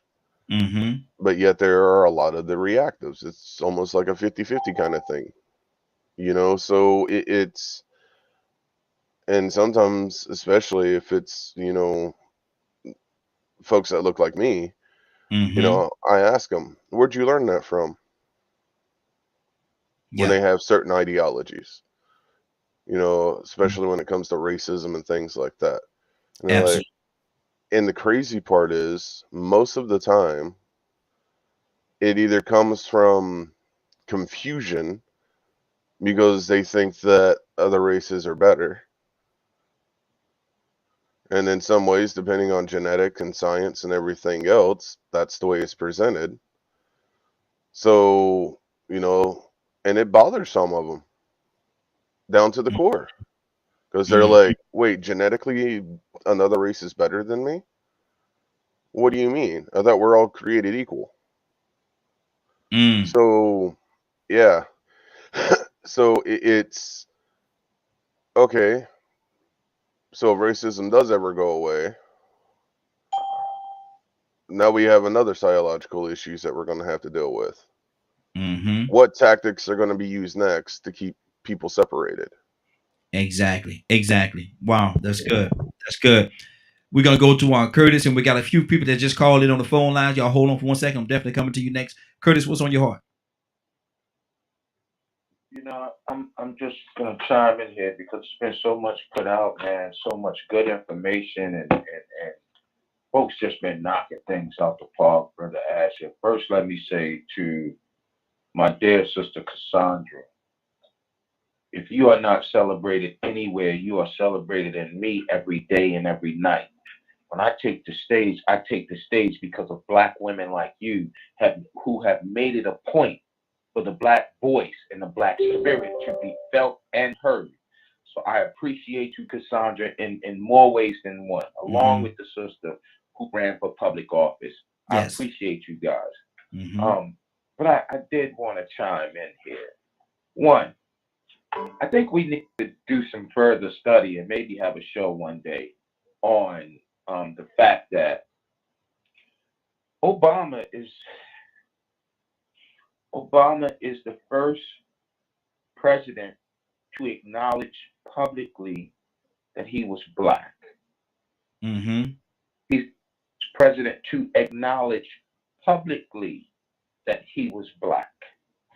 I've always thought that being Black meant that you are of African descent to some degree. 1/3 dropping, Raheem? Yeah, 1/3 of Black blood. Yeah. 1/3 Black blood. Yeah. 1/3 of Black blood. And often, because of the divisions that are thrown out there, we often separate certain folk because they don't per se exactly look like us and deny them their Blackness. Because those women that were talked about so nastily, and the nastily is not a word, were all women. They were all women. Every creature on this planet, every human being on this planet is of African descent.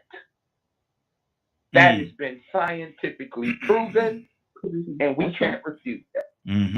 There's also several studies of what they call passers. A lot of you would know a passer from watching the movie Devil in a Blue Dress. There's several writings and studies on passers where you have had in all reality 5 to 6 African American presidents. Our biggest problem now in this day and age, truly in my opinion, is the jealousy that goes against being Black, because Black has truly built, designed, and created this country, its economy, and its living standard. We have did that. So, Cassandra, people like you who continue to show that flag, to show that honor to our culture and our society, I honor you on this day. I honor you. Because without you, we would not have an existence. I promise you that.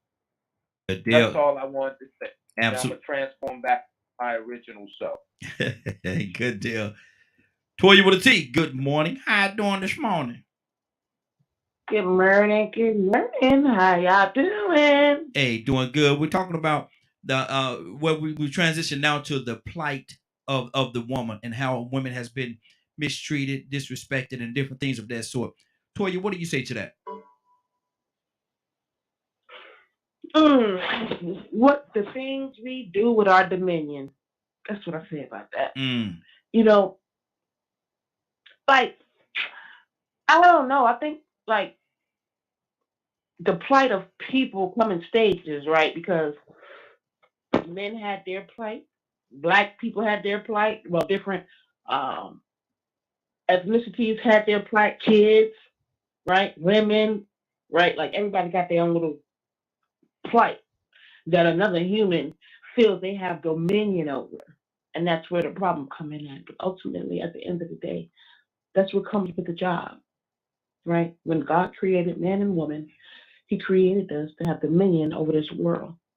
And there's a lot of things that come with being a boss. There's a lot of things that come with being the head. What they say, to whom much is given, much is required. Mm-hmm. So being the woman, the other half of man, the helpmate of man, of course our job is going to be complicated. Then to be a black female woman, I don't know why people act like they don't get what black folks go through, but to be a female. So the plight of the black man is already one more than just a regular man. And then now his helpmate. That's where we get our job, and that's where it kicks in at, because they know that we the neck to turn ahead. Mm-hmm. They know that we're the backbone, right? So of course, if you want to take out the house, you got to take out both of the heads. You got to take out the king and the queen, even in chess, if I'm not mistaken. Mm-hmm. You got to take out the king and the queen too. You know what I'm saying? So when it comes to being a woman, and you remember, we birth nations. That's why the enemy infiltrates us first and the hardest, because we birth nations. Wow. We set precedents and don't even acknowledge how powerful we are from the womb. Again, we birth nations. Yeah. We are the first for men. We set the precedent for men. We're the first to feed them, clothe them, love them, show them that everything means. And then that child forms into a king.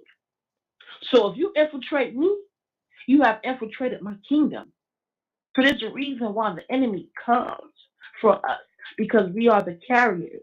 You know what I'm saying? I mean, it's just, amazing. But whatever spell, I'm back on this. Mm-hmm.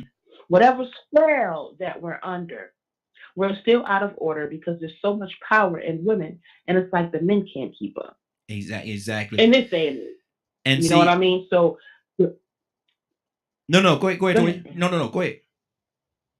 No, and I was just saying, to wrap it up, and at the end of the day, to know that we are equal, right, man and woman, we go through the same plight, just in a different way. Mm-hmm. So it's very important that we both understand who we are and our strength. We're like a Lego puzzle. We connect, but we still go through the same plight, just in a different way. So it's very important for us to understand that the woman, we birth nations, so we are key, but we still can't do anything without the man. Wow, that's beautiful. That's beautiful, man. That's absolutely beautiful. And my thing is this right here, though. You made reference to I'm gonna go to Charles after this. You made reference to the chessboard. I love playing chess, but it's amazing how on the chessboard, the queen, she can move anywhere she can move freely, anywhere she want to go. She can go all over the chessboard in any direction. But the king can only go one space at a time, either right, left, side to side, or front to back. That's all he can do. He moved one spot. He's the king only moved one spot at a time. But that queen, the board is hers. The board is hers, and to me, and a lot of people might disagree with me when I say this. Okay, it's okay. I think that's a lot to do with the household. It's like the household, like, and they say, man, this is my house. No, it ain't, man. Stop. If you wise enough, that's her house. It's her house, man. She let you run it. That part. It's his house, but we won't. Exactly. That's what that is. It's your home, but we can run it because we know. However you feel like you need to get in connection, it is what it is. We run it. I tell you what. Try to go down in front of on top of the fireplace. Try to put a picture of your mama. I bet it won't go up there in her house. Anyway, there go Charles. Charles, what's on your heart, brother? There you go, acting up. I see you already, brother. I ain't acting up, man. I'm just a realist, man. I like your chessboard analogy, but when the queen is off the chessboard, the game still goes on. Am I right or wrong? The All game right, still now goes on. we don't. But hold on. The If you king, want to deal with it like that, we can deal with it. The game, yes. To answer your question, the yes, the game is game. over when the king is But flipping. it's much more complicated, brother. It's much more I complicated. understand, but I play chess. So, but can you checkmate a queen or can you checkmate a king? We know how the game is set up. We I'm know how just the asking game you a is set up. question. We, You no, ain't and, answer my. I'm answering your question. I'm answering All your right. question. All right, but let me take you back because I don't take anything from women, Mm-hmm. and I don't take anything from men. But I know everything is said a certain way, whether we want to feel something or not, and it's not making women less important. But we understand that we're celebrating women because they need that celebration, and we need to respect and honor them. That's just off the rip, especially honor. Mm-hmm. But we do have to understand how things really work and not get in our feelings when we hear how things really work. Mm-hmm. You understand? So when you look at the birth of a nation or the vessel, it's the woman, correct? Mm-hmm. But when you look at the destruction of it, it's the man. Mm-hmm. You understand? When you're looking at like, how you doing? When you look at like Arab, remember? Well, no, we don't really remember the Arab slave trade, but it was an Arab slave trade. You don't talk about the descendants of the Arab slave trade because the men were circumcised. Mm-hmm. You understand? Mm-hmm. When you make a man a eunuch and the sperm don't go any further, the nation dies also. So like who was speaking before me, you need both people. Mm-hmm. She said you need both, correct? She said both. Yes. One is not as important as the other, but it still is an order of things that goes. You understand? Everything has an order. Without an order, just like God said, everything is order in the Bible. In any book you read, it's an order of things. Mm-hmm. And you're not disregarding women by putting things in order, and you're not uplifting men by putting things in order. It's just an order. Whether you want to accept it or not, it doesn't matter. You know, it's an order. I read this book years ago. I read this book, man. It was written by the Honorable Elijah Muhammad, and it says a nation could rise no higher than this woman. That's right. Well, that came from Muhammad, but you gotta understand, Muhammad was against Christianity. He was the one that. See, you gotta look at it like this: if a nation can rise no further than a woman, Charles. Okay, I'm listening. I'll just make a reference to the book, brother. I want. Okay, but if a nation can rise no higher than a woman, then when the blacks were taken into slaves with Arab, and all the black men were killed off, that nation didn't rise. You get what I'm saying? A nation really can't rise no higher than the man and the woman. We're together. It's not 50% in the relationship. It's 100% in the relationship. Sometimes we put people above things they're supposed to be above, just like men. We don't supposed to be above certain things. Charles. Yeah. Listen, I'm not disagreeing with you, brother. I'm saying I understand what you're saying about the unity, but I say that's your stance, and you stand on that.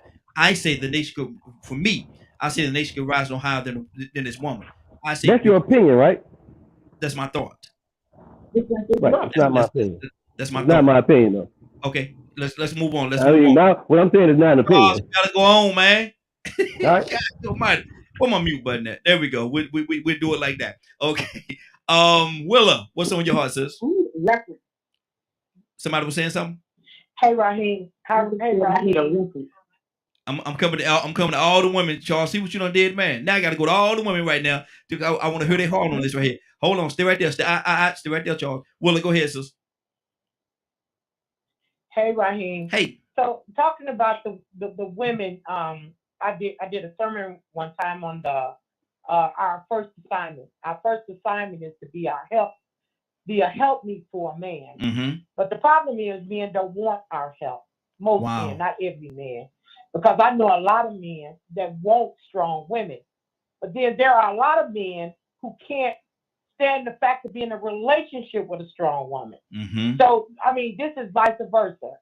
What I'm saying is that women have had to fight even twice as hard as a man because, and I'm going to say this, is because of the fact that not only with different races, but even with our own race, we have had to defend ourselves. Because I know a lot, quite a few, I ain't gonna say a lot, of black men that would say, I don't want to date a black woman because she's too headstrong, or she's too mouthy, or, she's just not what he wants. But my thing to that is, I don't want to date a man who doesn't believe in God, who doesn't believe in Christ, because that's what the Bible says. If we go by what the Bible says, yes, men are the head of the household, but there's a little bit more goes to that.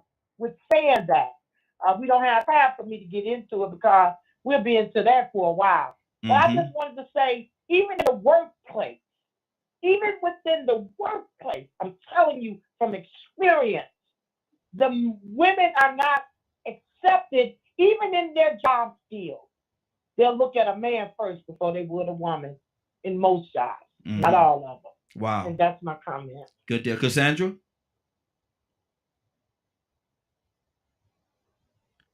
Cassandra, you there? Yeah, I'm here. What's up? Hooray for Hollywood. I'm just I'm glad for the position that the women on this line are taking, because I believe that we have some of the most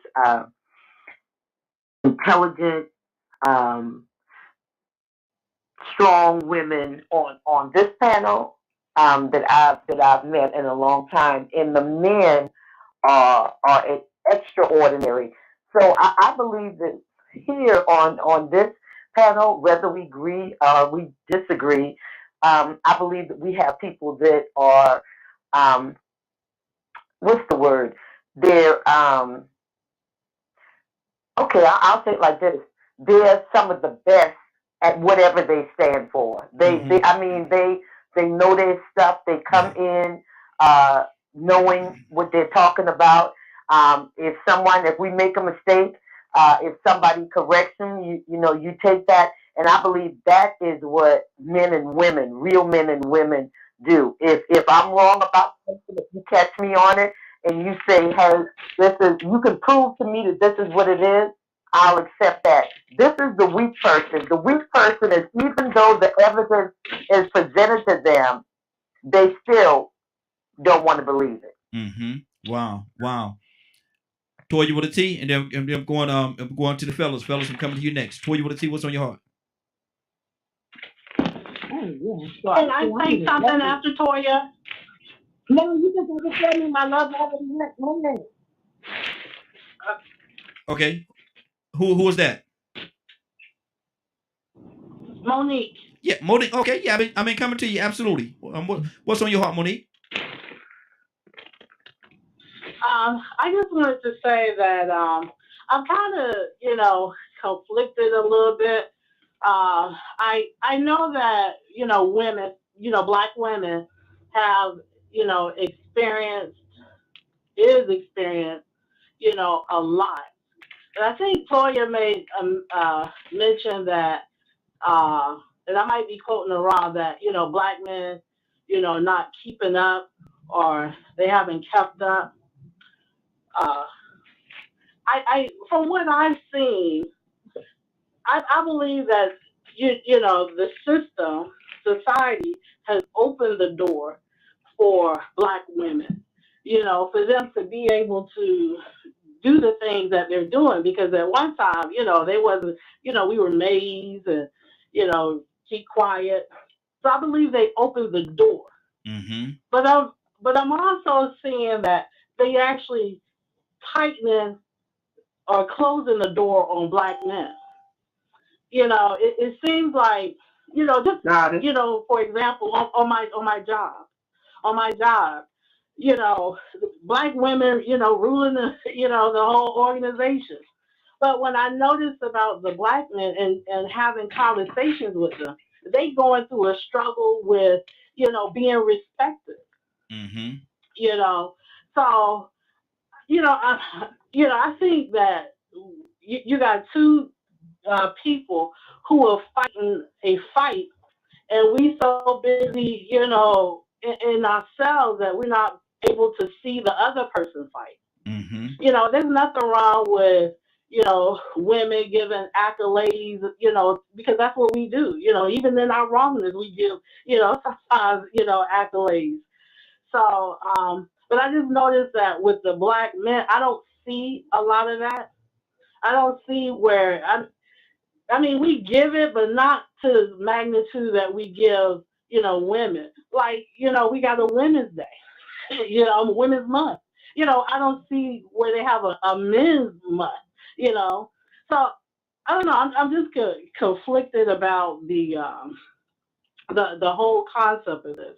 Mm-hmm. You know, I think that, you know, we need to, you know, come together, you know, and work on our communication with each other, you know, kind of get rid of the distrust of each other, and come together and see how we can, you know, work out a solution for our community. Mm-hmm. But until, you know, we get out of the I and the me, you know, we gonna always be divided. Mm-hmm. Wow. Toy, you wanted to say something? Yeah. So let's go back, right? Women have played a very key throughout history, period.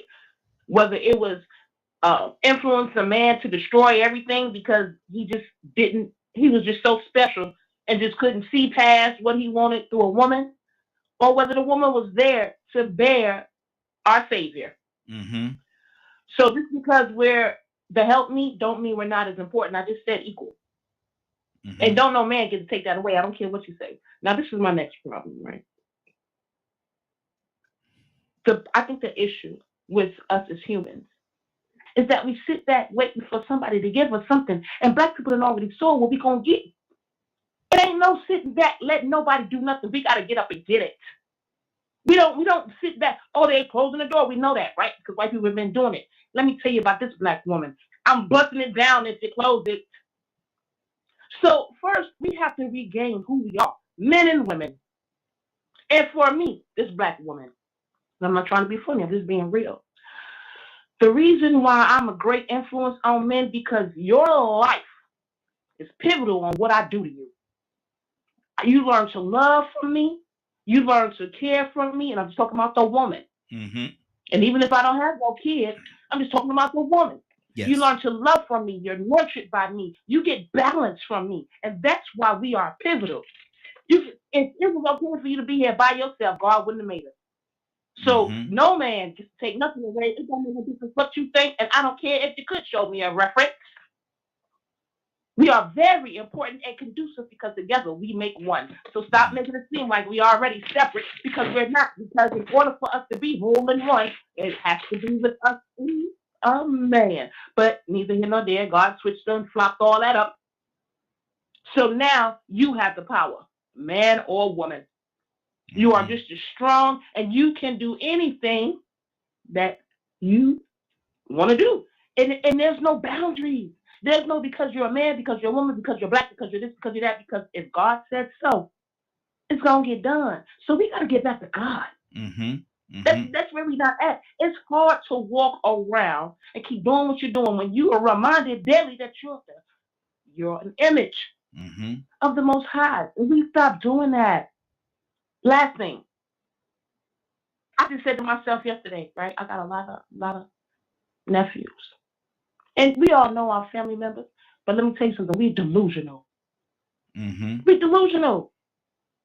We sit up here acting like things are right, and they're not. Exactly. For example, we all know you ain't supposed to be having no kids before we marry. Why the man still ain't marrying a woman? Isn't that the order? Oh no, you want the woman to marry the man. So let's just start from that. That right there is both people. So that's how important it is. We birth nations because we're the other side of you. And that's where you get your balance from. So at the end of the day, there's nothing, like we said earlier, no one of us can do without the other, because together we make one. And you can get on this radio station if you want to and make your mouth move because you just want to be heard. But come on and stop. And let's be real. Stop being delusional and acknowledge the importance of the both of us. Exactly. Rico? Rico, you there? Yeah, I'm right here, man. Toy, she hit it then. You know, yes, that key word was balance. And as I was talking, as I was listening, I heard Monique say something very key. Before she even said it, I was thinking the same thing. We're conflicted, and we don't know how to compliment each other. And I ain't talking about in words. Oh, you a king. Oh, you a queen. No, I mean talking about that balance where everybody can play their role. You see, you know, Willa, my favorite, one of my favorites. I got some favorites. All y'all my favorite, man. I swear y'all drive me crazy. I love y'all. She brought up the fact that the man is the head of the household. But that, like you said, it gets a lot deeper than that. But what we'll do, some men will take that surface and run with it. Yep. I'm the king. This is my castle. And guess what? We'll take that same analogy about the chessboard and the queen, and she can move anywhere she wants to. But Charles said something key. You still got some boundaries. You still got some rules and some order. So you might be able to move anywhere on this board that you want to, but you still can only move one time. Because if you can just move the way you want to, you can make one move and clean off the whole board. Yeah. So you can move wherever you want to on this board, but you still got to move one at a time. One move at a time. You got to land somewhere, and then somebody else got to move. Yeah. But see, some people would take what you said about the queen being able to move anywhere, and then guess what? How a lot of queens feel. Guess how a lot of kings feel. Yep. See, they only dealing on the surface, and then they taking that privilege and that entitlement because we've seen that culture succeed and prevail over here. That king mindset. So now we have adapted that same mindset, and now here you. Well, black women did this. Well, black women did that. Well, black men did this. Well, black women got raped. Well, black men got raped too. So now we're competing to see who went through the worst and who did the best. When we got a little bit of everything. Yep. Right. And we still don't know how to compliment each other to get that balance. So I think that's what we really have to come together as humans. You know, Charles spoke on it earlier. I think Ray and Jay said something about it. Even Badger. We as human beings have to get out of this influence that the banks and this money system has us under. Everything doesn't make sense just because it makes dollars. Yeah, exactly. But in this culture we live in, man, it makes so much sense to say you can't cook or you can't clean. You just bust that thing open. Wow. Let's talk about. I mean, you know, that's the culture we live in. We embrace trends and we say money over everything, and then we wondering why we out of order. What spell are we under? We under the spell of money.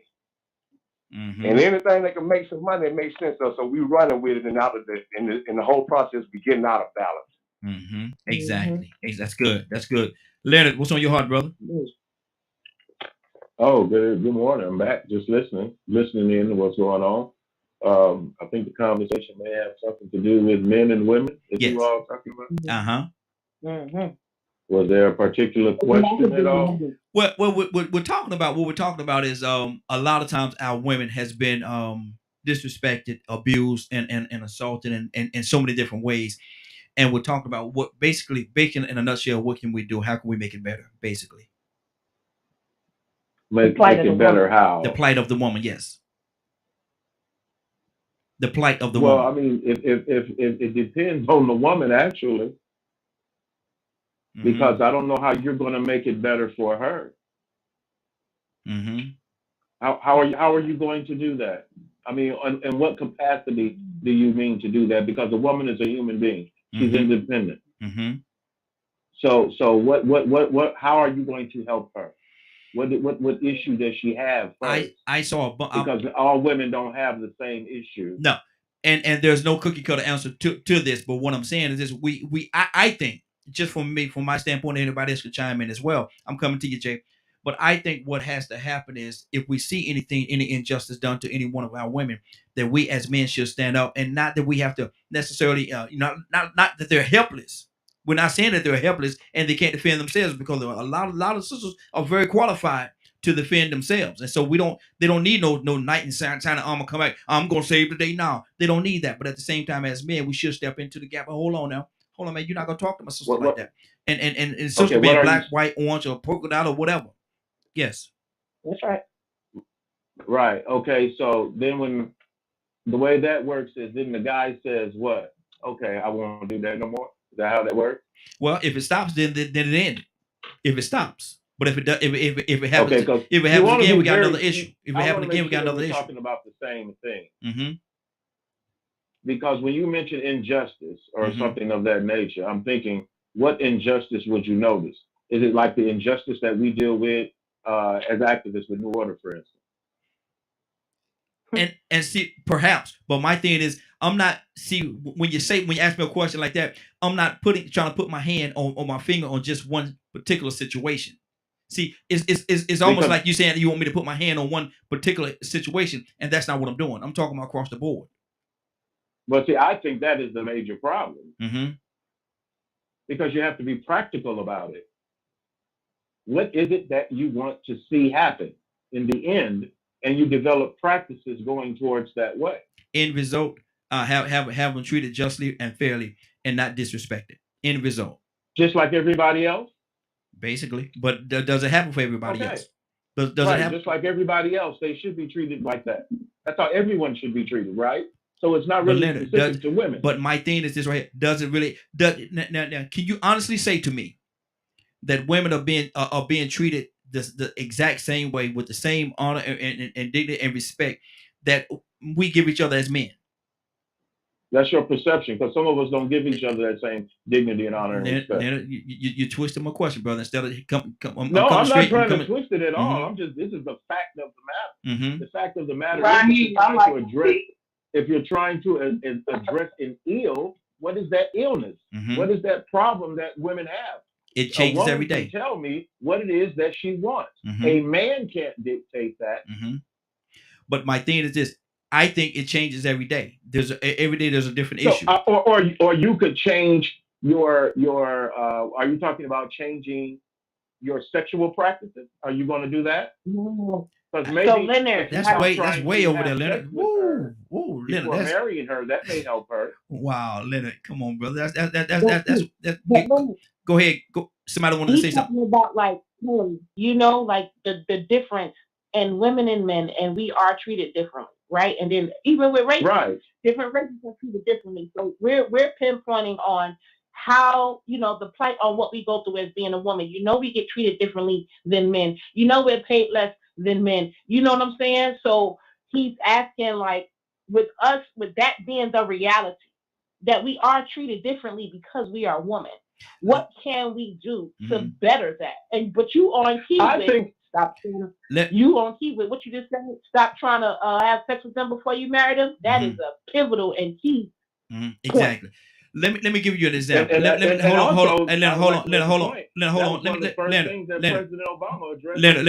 give you one example. Let me give you one example, and hopefully this will make more sense to all of us. The young lady that was in Russia, the basketball player that's in Russia right now. She went over to play basketball in Russia. That's the way she made more money and increased her income. She went over there. They say they caught her, allegedly they caught her with some whatever you call those, them cigarettes or whatever you call them. That y'all know what that stuff is. I ain't up on all that stuff. But they caught her with vapors. Yeah, they caught her with some of them vapors in her bag when she was on her way back here. They arrested her and charged her. She's supposed to be in prison for 10 years for having that over there in Russia, was supposed to be illegal. Okay, now, had she been here in America and had the same contract that men had in the NBA, would she be in a situation where she got to go over there and make extra money to make ends meet because of the injustice? Yeah, because of the injustice. She chooses to do. No, Leonard, now come on, man. When would you ever see LeBron go? When would you ever see LeBron go over in Russia and it was just to play basketball just to make more money because he's not making enough money doing what he loved to do here? You will never see LeBron go over there and do that. First of all, I don't know how much the woman makes or whatever. I'm not sure why she's there. I know ain't nobody making her do it. Leonard, she's there because that's how she make her money. Can I speak on this? Hold on, guys. I'm gonna come to you. I think that her particular issue has to deal with her. I'm not sure what the big deal is about her. The big deal being treated unfairly. Is that it? The big deal is the discrepancy. The big deal is the discrepancy in the pay that you're paying these men millions of dollars and you're paying these women the amount of money that you're paying her, and now she's in a situation where she got to go over there. Yeah, that's what I'm saying. Because I believe Dennis Rodman's daughter is one of the highest paid. Okay, actually, but so is Michael Jordan, but not everybody made Michael Jordan money. So was Michael Jordan, but not everybody made Michael Jordan money though. Not everybody made Michael Jordan money. Right. However, that's Michael Jordan's business. Mm-hmm. But see, however that man makes his money, I'm not gonna say he should take less or more, like I wouldn't for anyone else. Okay, but my thing is, you asked for an example. You asked for an example. Women athletes. You asked for an example, and I'm giving you an example. And my example is, was in a situation where she had to go over there. She loved to play basketball. That's what she do. But in order to make the money that she wanted to make, that she felt that she needed to make, she had to not only play in the WNBA here in the United States of America, but off season she had to go to another country and play over there just to make the kind of money that she felt that she rightfully deserved to make. Okay, there's a lot of women that don't play basketball, so I don't. You're not big deal in that. For whatever reason, brother. For whatever reason, brother, you're not trying to see my point. For whatever reason, you're not trying to see my point, brother. Goddess, go ahead. What's on your heart?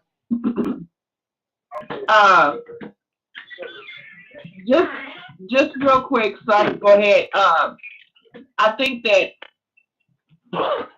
in today's future, the reason why a lot of things are not going, our women ourselves don't respect ourselves. Number one. Number two, since we stopped respecting ourselves since the 60s, 70s, and 80s. And I'm not saying all women, because there's a lot of women that respect themselves, stand up for themselves, nurturers. We have since we've allowed the colonizers to break our union up, and even before then, the black men stood and fought for the black woman. We still don't have that here today. So we have learned to fight for ourselves. We also learned to fight from the white women, and we took that to fight up with women's power. But throughout history, we always have been the strong part. If you look at every African statue, you always see a woman standing next to her man with her arm wrapped around, as though I am the secure, I am the backbone of my man. That's what y'all felt. That's what a lot of men fail to realize. Okay. That's why they call us the Eve gene, which is the mitochondrial gene, and it's called the God-like gene. Let me go. Jay, what's on your heart, brother? Man, you guys have got me on fire over here. I'm loving the dialogue, loving the conversation. First and foremost, let me say this real quick. I respect all women, especially the African-American black woman. My mother raised 7 boys plus 3 stepsons by herself. And I gained my strength. I learned strength from my mother. I learned how to raise my children from my mother. I learned how I didn't learn how to be a man. I figured that out along the way from uncles and things like that. But my mother taught me how to pay bills. My mother taught me how to clean houses. My mother taught me how to love my children, how to love my wife, and how to do things the right way. So I respect all women. One thing the Bible teaches us, and I'm always go to the Bible because that's what I believe, that's what I study. The scripture teaches us in the beginning, it was man alone. God said it's not good for man to be alone. Let us build for him a helpmeet.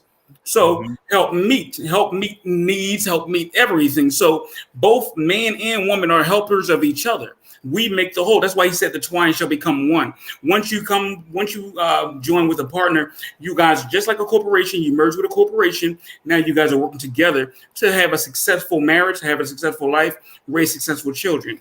We have forgotten that. And again, as the young lady just said, women take so much abuse from even the black man, I'll say, because the black man has taken abuse for years and years and years, just like the woman.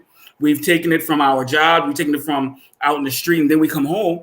And unfortunately, the woman is the only one there that we can talk to. So in order to let out our frustration, our dream, our disapproval, if you will, a lot of times we took it out on a black woman, which still, as I said earlier, still today, with the whole men are supposed to be the head and women are supposed to follow or obey, as the Bible, as they say the Bible says. It doesn't say it like that. You have to read it. You have to study it and understand it properly. we have taken that and we have run amok with it. We have run astray with it, saying, all right, well, it's me versus her, when you're all supposed to be a team in the beginning from day one. That's the only problem with, that's one of the problems with society today, as far as the woman and the black woman, is the man in general doesn't give them respect. Then the black man also doesn't give them as much respect as they deserve, which they deserve more than the man, because they take care of the household, they nurture the man, and they make miracles happen. As a matter of fact, and I don't mean to talk too long, the Bible teaches well, some people believe back in Africa that the woman was like God, because they are the ones who produce the children. If there was all men here, there would be nobody else after us. Mm-hmm. Wow. Good deal. Good deal. Badger, what's on your heart, brother? Oh, dude, I was waiting. To pick up on what Jay's talking about, it's something I touch on quite often. And in most indigenous cultures, women were held higher, because they had the gift to bring life. Mm-hmm. So the crazy part is, so the few tribes that are left in Africa, they still practice that tradition. And I think everyone in America needs to learn from them. Men's ego have become fragile. They want to be in power. They want to run the house. They want to run everything. I'm talking about men, or males that think they're men, in my opinion. So like I have always had an issue with this all my life. Women should come first. Well, kids should technically come, kids first, women then elders. Period. And any man that honestly say that they run their house, it's probably because their women let them. Because the woman acknowledges how fragile their ego is. And I know I'm going to upset some males on this chat, but I'm looking at history. As long as males have been running everything, look at our situation now. What in the world was wrong back in the indigenous days, where when we respected and listened to the women, we got that they bathed every day, we had sex all the time, and as long as we behaved, we didn't get kicked out. Why would you want to change a system like that? Lord Jesus, well, that's look at you went a little caveman and showed me that, brother. Talking about this sex. No, it's nothing to do with cavemen. There's tribes living that way today. Imagine it was a joke, brother. It was a joke. I'm just really passionate about this because I have so many males that absolutely hate me with a bloody passion because I respect women more than I do males. Because they have this fragile little pride and ego because they think they have to run everything. When in reality, a male, when he kills somebody, unless they're screwed up in the head, has this thing called PTSD. You walk up in a house and let a woman protect a child and see if she deals with PTSD. There's a reason women are called mama bears.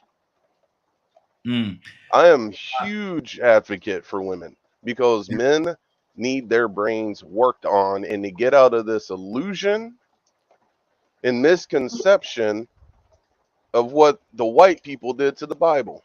My thing is, and my thing is, when you talk about respect, I think respect should be across the board. I don't think one group or sex or whatever deserve more. We got to keep it moving, Magico. I'm just don't twist my words. We got a few more minutes. You said respect though, I'm saying from what you said, you say you're an advocate because you think women deserve more respect and you give women more respect. I'm just speaking on what you said, and I say that I think it should be across the board. Everybody should have the same respect.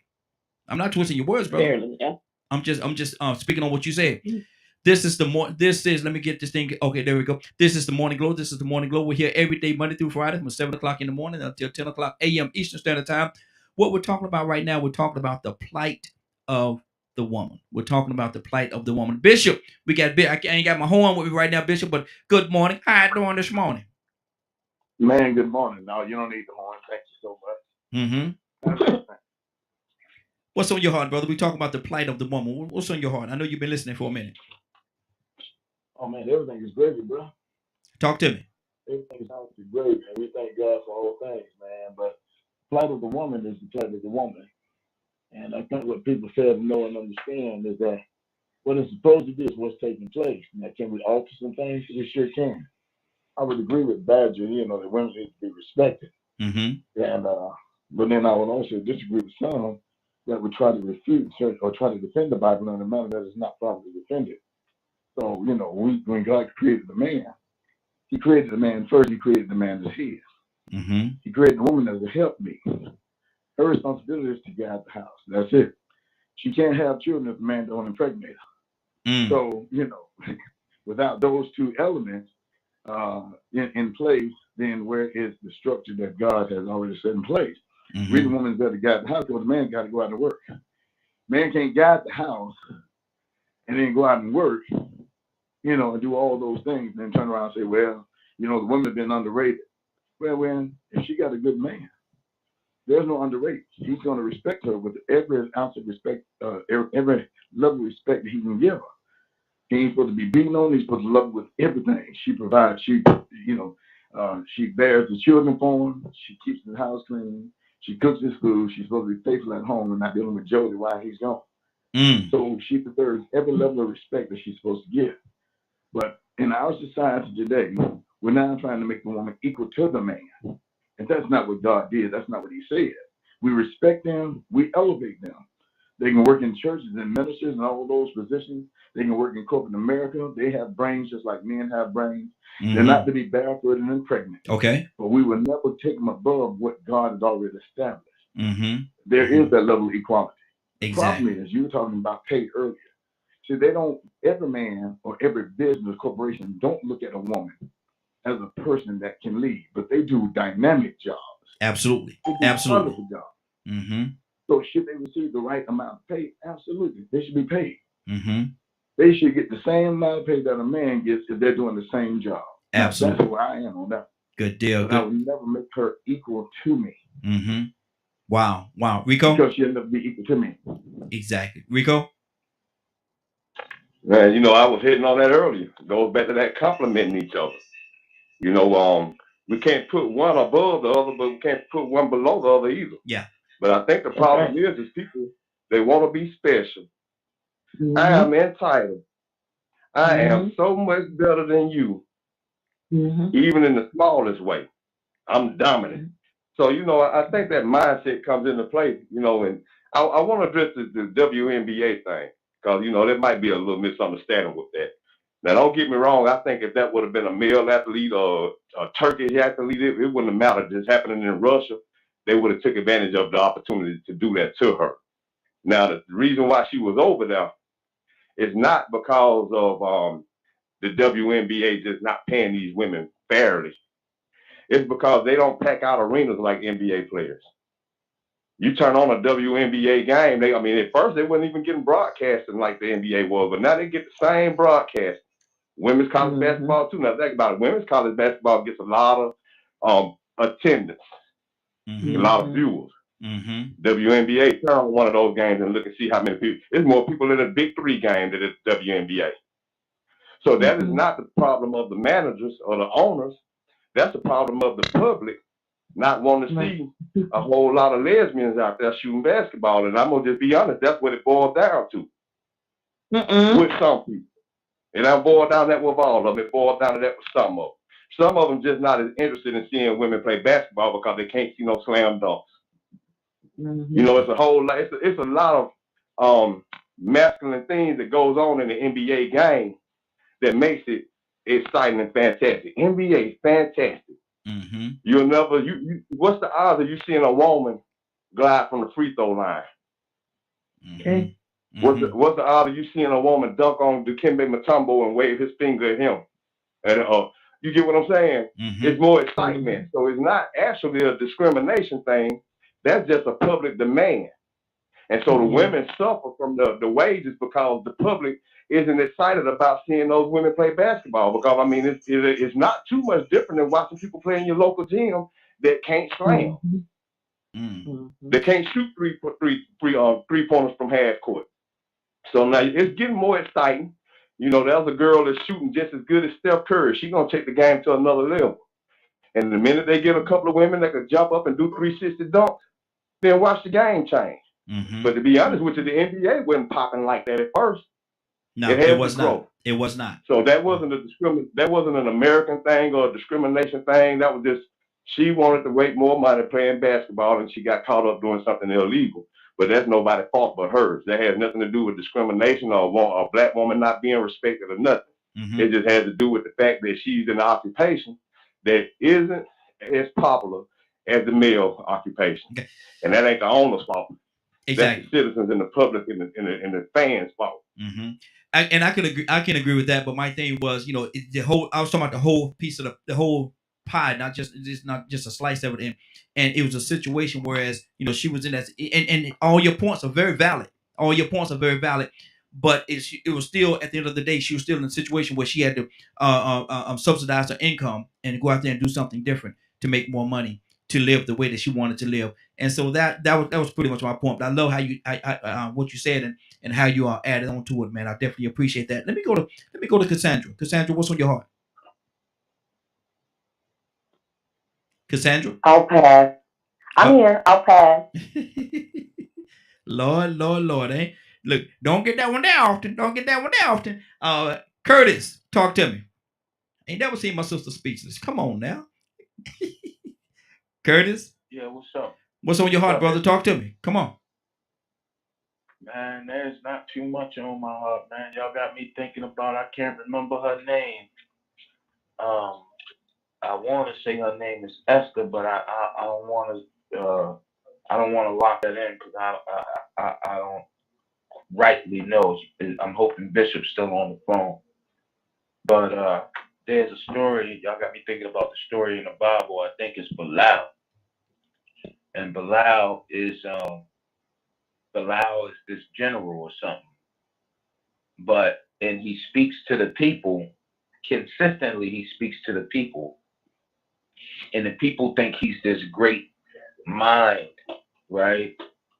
But what they don't know is before he even comes out of the tent to speak to the people, he has this conversation consistently with the woman. And the woman is actually telling them basically what to say, how to say it, what is going on, how to strategically move to win battles, and this, that, and the third. So you talking about Deborah. You talking about the prophetess Deborah, I think. I'm not sure. I don't know who it is, so I don't want to say it. Yeah. Deborah and Barak. Yeah. Who is that? Deborah and Belial? Well, the first time that I ever encountered that story, I was like, wow. You know, because even in our biblical text, it tells us, you know what I mean? Like everything that we derive from, including the decisions that we make on a daily basis, should be connected to a woman. And just have a greater ability. You know, it is my opinion that women have a greater ability in being analytical. And when you're a human being, it's almost impossible for you to just consistently exist on one side of your brain. You have to be able to move throughout this world. You have to be able to move and be able to use both sides of your brain. And being as though men, we tend to exist on one side. We have to have that other side. It's very hard to do. Scientifically, it's very hard for a person to exist on both sides of the brain at all times of the day. Good deal. It just seems like, you know, the way God has created things, he created this balance. So if man operates on the right side of his brain, woman operates on the left side of the brain, what you have is two brains that equal one thought. Mm-hmm. So, y'all just got me thinking. Y'all got me thinking a little deeper into the existence of humanity as well as my place in that humanity, in the place of my woman. Exactly. In that humanity. Good I deal. appreciate that. Good deal. Good deal. Let's keep it. Jay, what's on your heart, brother? I'm just again agreeing with the words that I'm hearing from everyone. Everyone has valid points. It's just it's great that we can talk about this and have dialogue so we can understand each other, so that sooner or later, hopefully, we can get to a solution and work towards it, so that one day, whatever day that shall be, we can say, well, you know what, we are like the Constitution says, where every man is equal, to the rights of liberty and truth and all and happiness and all of that. Until that day, we have to, as you said earlier in the beginning of the broadcast, we have to continue to keep talking about it, continue to keep fighting, even if it's difficult for us. We have to continue to do so if we want change. Absolutely. Absolutely. Toussaint, talk to me, brother. I'm just listening. We're going to get there. Okay. Raheem. Keep trying. Yes. Yes. Yes. I think one, it would be good for folks to clarify the difference that they consider respect and worship. Yeah. Because there are some people who believe in worshiping female deities. Mm-hmm. Yeah. Wow. That's good. That's good. That's good. Let me see. Who am I gonna go to? Willa. Willa hadn't said nothing in a minute. Willa, what's on your heart? Talk to me. Hey, Raheem. Hey. I was just thinking about when you was talking about the men and women part. I was thinking about my father. My father had 3 daughters, and he didn't have any boys at the time that I'm thinking about. When I'm thinking about, and my father spent a lot of time with his girls. And my father showed us how a man is supposed to, in the beginning, how a man is supposed to love a woman. He spent time with us. He talked to us, and he tried to dwell a lot of things in us because we were PK kids too. Mm-hmm. But I'm thinking that, and then he lost that pattern as we got older. But I'm thinking that, as men, you have wives and you treat your wives a certain way. But then you got daughters and you want your daughters to be treated a certain kind of way. But you forget that your wives got fathers. And so I look at that, men are the first example of how a man should treat the woman. Mm-hmm. So if it was a domino those things down, then we would have a better picture. But we don't, because of the fact that that's not happening like that. The daughters are the princesses and queens of fathers. And that's where they should get that example from. Absolutely. And one more comment too, that as women, if we would learn to come together better, then a lot of men wouldn't get away with what they get away with. Mm-hmm. And that's my comment. Good deal. Toya, then coming to you, Rosalind. Toya? Oh yeah, I'm sorry. What was the last? I'm lost, y'all. I'm sorry. I stepped away from the phone. I just heard you call my name. I wasn't paying attention. Where we at? Willa just said something about if women were to come together. Is there the divide in women among yourselves? Is the divide that great? Is it that great? Yep, absolutely. It's dividing humans. Period. Mm-hmm. The enemy want to do it. Like, I don't think we really understand how much we have to fight just to be in our right role. Wow. You know what I'm saying? But yeah, there is some issues going on with women. And again, that's why we back to where we're coming from. That interaction with women is the first for men. So it sets the precedent for the men they're going to be in the future. So if there's a disconnect or some issues between a woman and a man, it's going to start with the man and his mother. And when it comes with the daughter, the same. How that mother does and co-acts with that daughter is going to lead to the precedent of what kind of woman she's going to be. And that interaction with her father It's going to help mold that future. So we can't have one without the other, period. You know what I'm saying? But yes, there's a divide in just humans, period. It's issues with women. It's issues with men and women. It's issues with kids, and the kids and the mama. You know what I'm saying? The in-laws and the mama. That is so easy. But how complicated is it to fight to love you? To fight that no matter what, I'm gonna be there for you. And we make it complicated by the things we do to each other. You understand what I'm saying? The things the distrustful things that we do to each other is what makes it complicated, because we want to love, we want to be there for each other. But it's like, when you meet some woman, and this is just a rule of thumb that they teach you on the street. You don't keep your girlfriends around your boyfriend. Why? Because then a so-called friend or sister, or sometimes, and even in this day and age, the mother, slept with your boyfriend. Friends. Where is that an issue? Friends, how many of them have them? Friends. That's right. But listen, where does the root of that lie, right? It's everybody's issue. If the boyfriend is a dog enough to sleep with your sister and your mama, that's the issue with him, not the other two. If your sister and your mama is dog enough to sleep with your boyfriend, that's the issue with them, not anything else. And we oftentimes disrupt the natural order on the right way we know things should go. And want to say, oh, well, you shouldn't have tempted him, or you shouldn't this. No, we all have individual roles on who we are, whether you're a man or a woman. God knew what he was doing, making me a woman. Because if he would have made me a man, this world would have been, what? No. So it's a necessary balance that we are created equal but different. And the thing we got going on with women, I don't know what it is. At the end of the day, it's still a trick of the devil. Spirits and principalities. Last thing.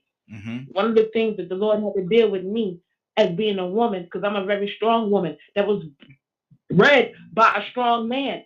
I had to surrender my authority if I want to be in line with God. I have to surrender the authority to allow myself to pick a man to lead me. You know what I'm saying? So that's something that I have to give. And as humans, in order to get back in order, that's going to be something that we're going to have to give. Absolutely. Absolutely. Rosalind, what's on your heart, sis? Just listening. I do want to say, like, in our town, we have the first Black male valedictorian, right? So I think we should, as women, because our women empowerment group, we show support to Black men. To men, we show, well, I'm going to say Black men, because statistically, who would ever thought that we would have a Black male valedictorian coming from this town? From our town, we have drug dealers. From our town, we have killers, murderers. We have to start supporting them more. Power and death lies in the tongue. So if you're studying downing, okay, the Black men don't do this, they don't take care of the kids. If you study say it, then it's gonna come to existence. So we have to start supporting them more. Pushing them more. Doing whatever we can, because it can change only if somebody get out and make a change. You see? Yeah. So I just think we should just start supporting men more. Supporting them more. Exactly. Man, listen, this has been a great broadcast, man. I want to thank everybody. We could go on 4 or 5 more hours with this topic right here. We go on 4 or 5 more hours, man, but it's time for us to get on out of here. So what we're going to do, Rico, what's going on at 3 o'clock today, sir? Man, let me co-sign with you, man. That was an awesome show, man. I ain't even realized time it got up on like that. Yes, sir. Yeah, let me ask this question. This is something for people to ponder before I say this. What are the odds that a person goes into a relationship saying, you know what, I want to be the best complement to the fulfillment of that other person as I can be? Wow, that's good. Most people are looking for who's gonna cater to them, but who asks the question, who can I compliment? And see, and with that being said, hold on, before you do it, hold on, Rico. Before you do it, let me respond real quickly to what you just said. I'm gonna give my quick version. This is something me and a couple of my buddies, man. All of us are married. We made this pact that, and this has not. And when I say this, I don't want people's mind to go the wrong way. We're not necessarily talking about on the physical part. We're talking about on the physical, emotional, spiritual, and everything. We said that we would never let our wives outlove us.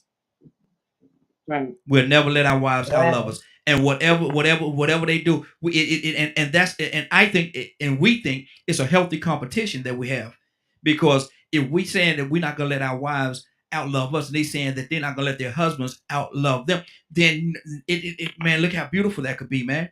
Look how beautiful that could be. And I think that's a healthy. And I've been married 25 years, man. To God be the glory, man. But that's just what it is, man. I'm not gonna let her outlove me. I'm not. That's right. But go ahead, brother. Amen. Mm-hmm. If you missed today's broadcast and would like to see it or hear it in its entirety, you can tune in at 3 p.m. Eastern Standard Time on www.dkmmediagroup.com. Good deal. Good deal. Willa!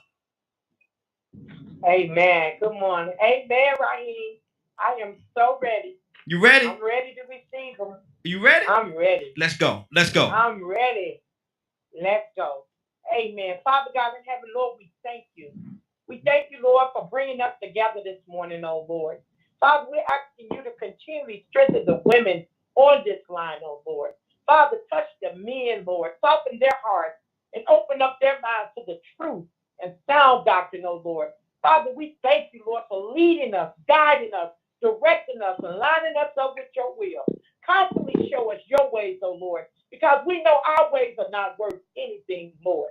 I'm asking you to continually touch this line of communication, Lord, where someone will say, Lord, I accept you as my Lord and Savior. So I'm asking you to keep Raheem safe, his family safe, each and every last one on this line. And I say that in Christ Jesus' name. Amen. Amen. Amen. Amen. Anybody have anything before we get out of here? Anybody got anything before we go? Yes. Really quickly, I just wanted to ask everyone to continue to pray for me. I actually received email yesterday that a video that I had submitted to David Hoffman, who is a multi-Emmy award-winning documentarian, has been accepted, and he is going to put it on all of his platforms. Wow. So I'm so grateful, and I thank God for that. Absolutely. And to God be the glory. That's good. That's good. That's real good. How you feel? She done hung up on me, Lord Jesus. She done hung up on me. I said I'm numb. I'm still numb because that is huge. Yes. That can be huge for the things that I'm doing. Absolutely. So to get that type of recognition. Absolutely. And you know, like always, I always tell you, if you need for whatever reason, I'm right here. I'm sure I speak for everybody here. If you need us, we're right here. Okay? Amen. Amen. Amen. Okay, now listen. It's 10:06, y'all. I want to thank everybody for joining us. And more than that, I want to thank you for allowing DK Media Group and Associates and the Morning Glow for being a part of your morning. It is 10:06. You're about to exit the Morning Glow. But before you go, I want you to do me two favors, if you will. One, I want you to continue to pray for us because we're certainly praying for each and every one of you. Number two, why this is real simple. I want you to go out there, find somebody, and give them a hug because you never know. It could be the only hug that they get, or it could very well be their last. Love you, and ain't nothing you can do about it. Have a great day and a better tomorrow. And then we shine some of this light on you from the Morning Glow. Take it out there into this wicked and cruel world that we live in and let your light so shine. If you get an opportunity, give somebody some love. You just might find some love in return. Won't that be a beautiful thing? Have a great day. Take care of each other. And please, by all means, be blessed.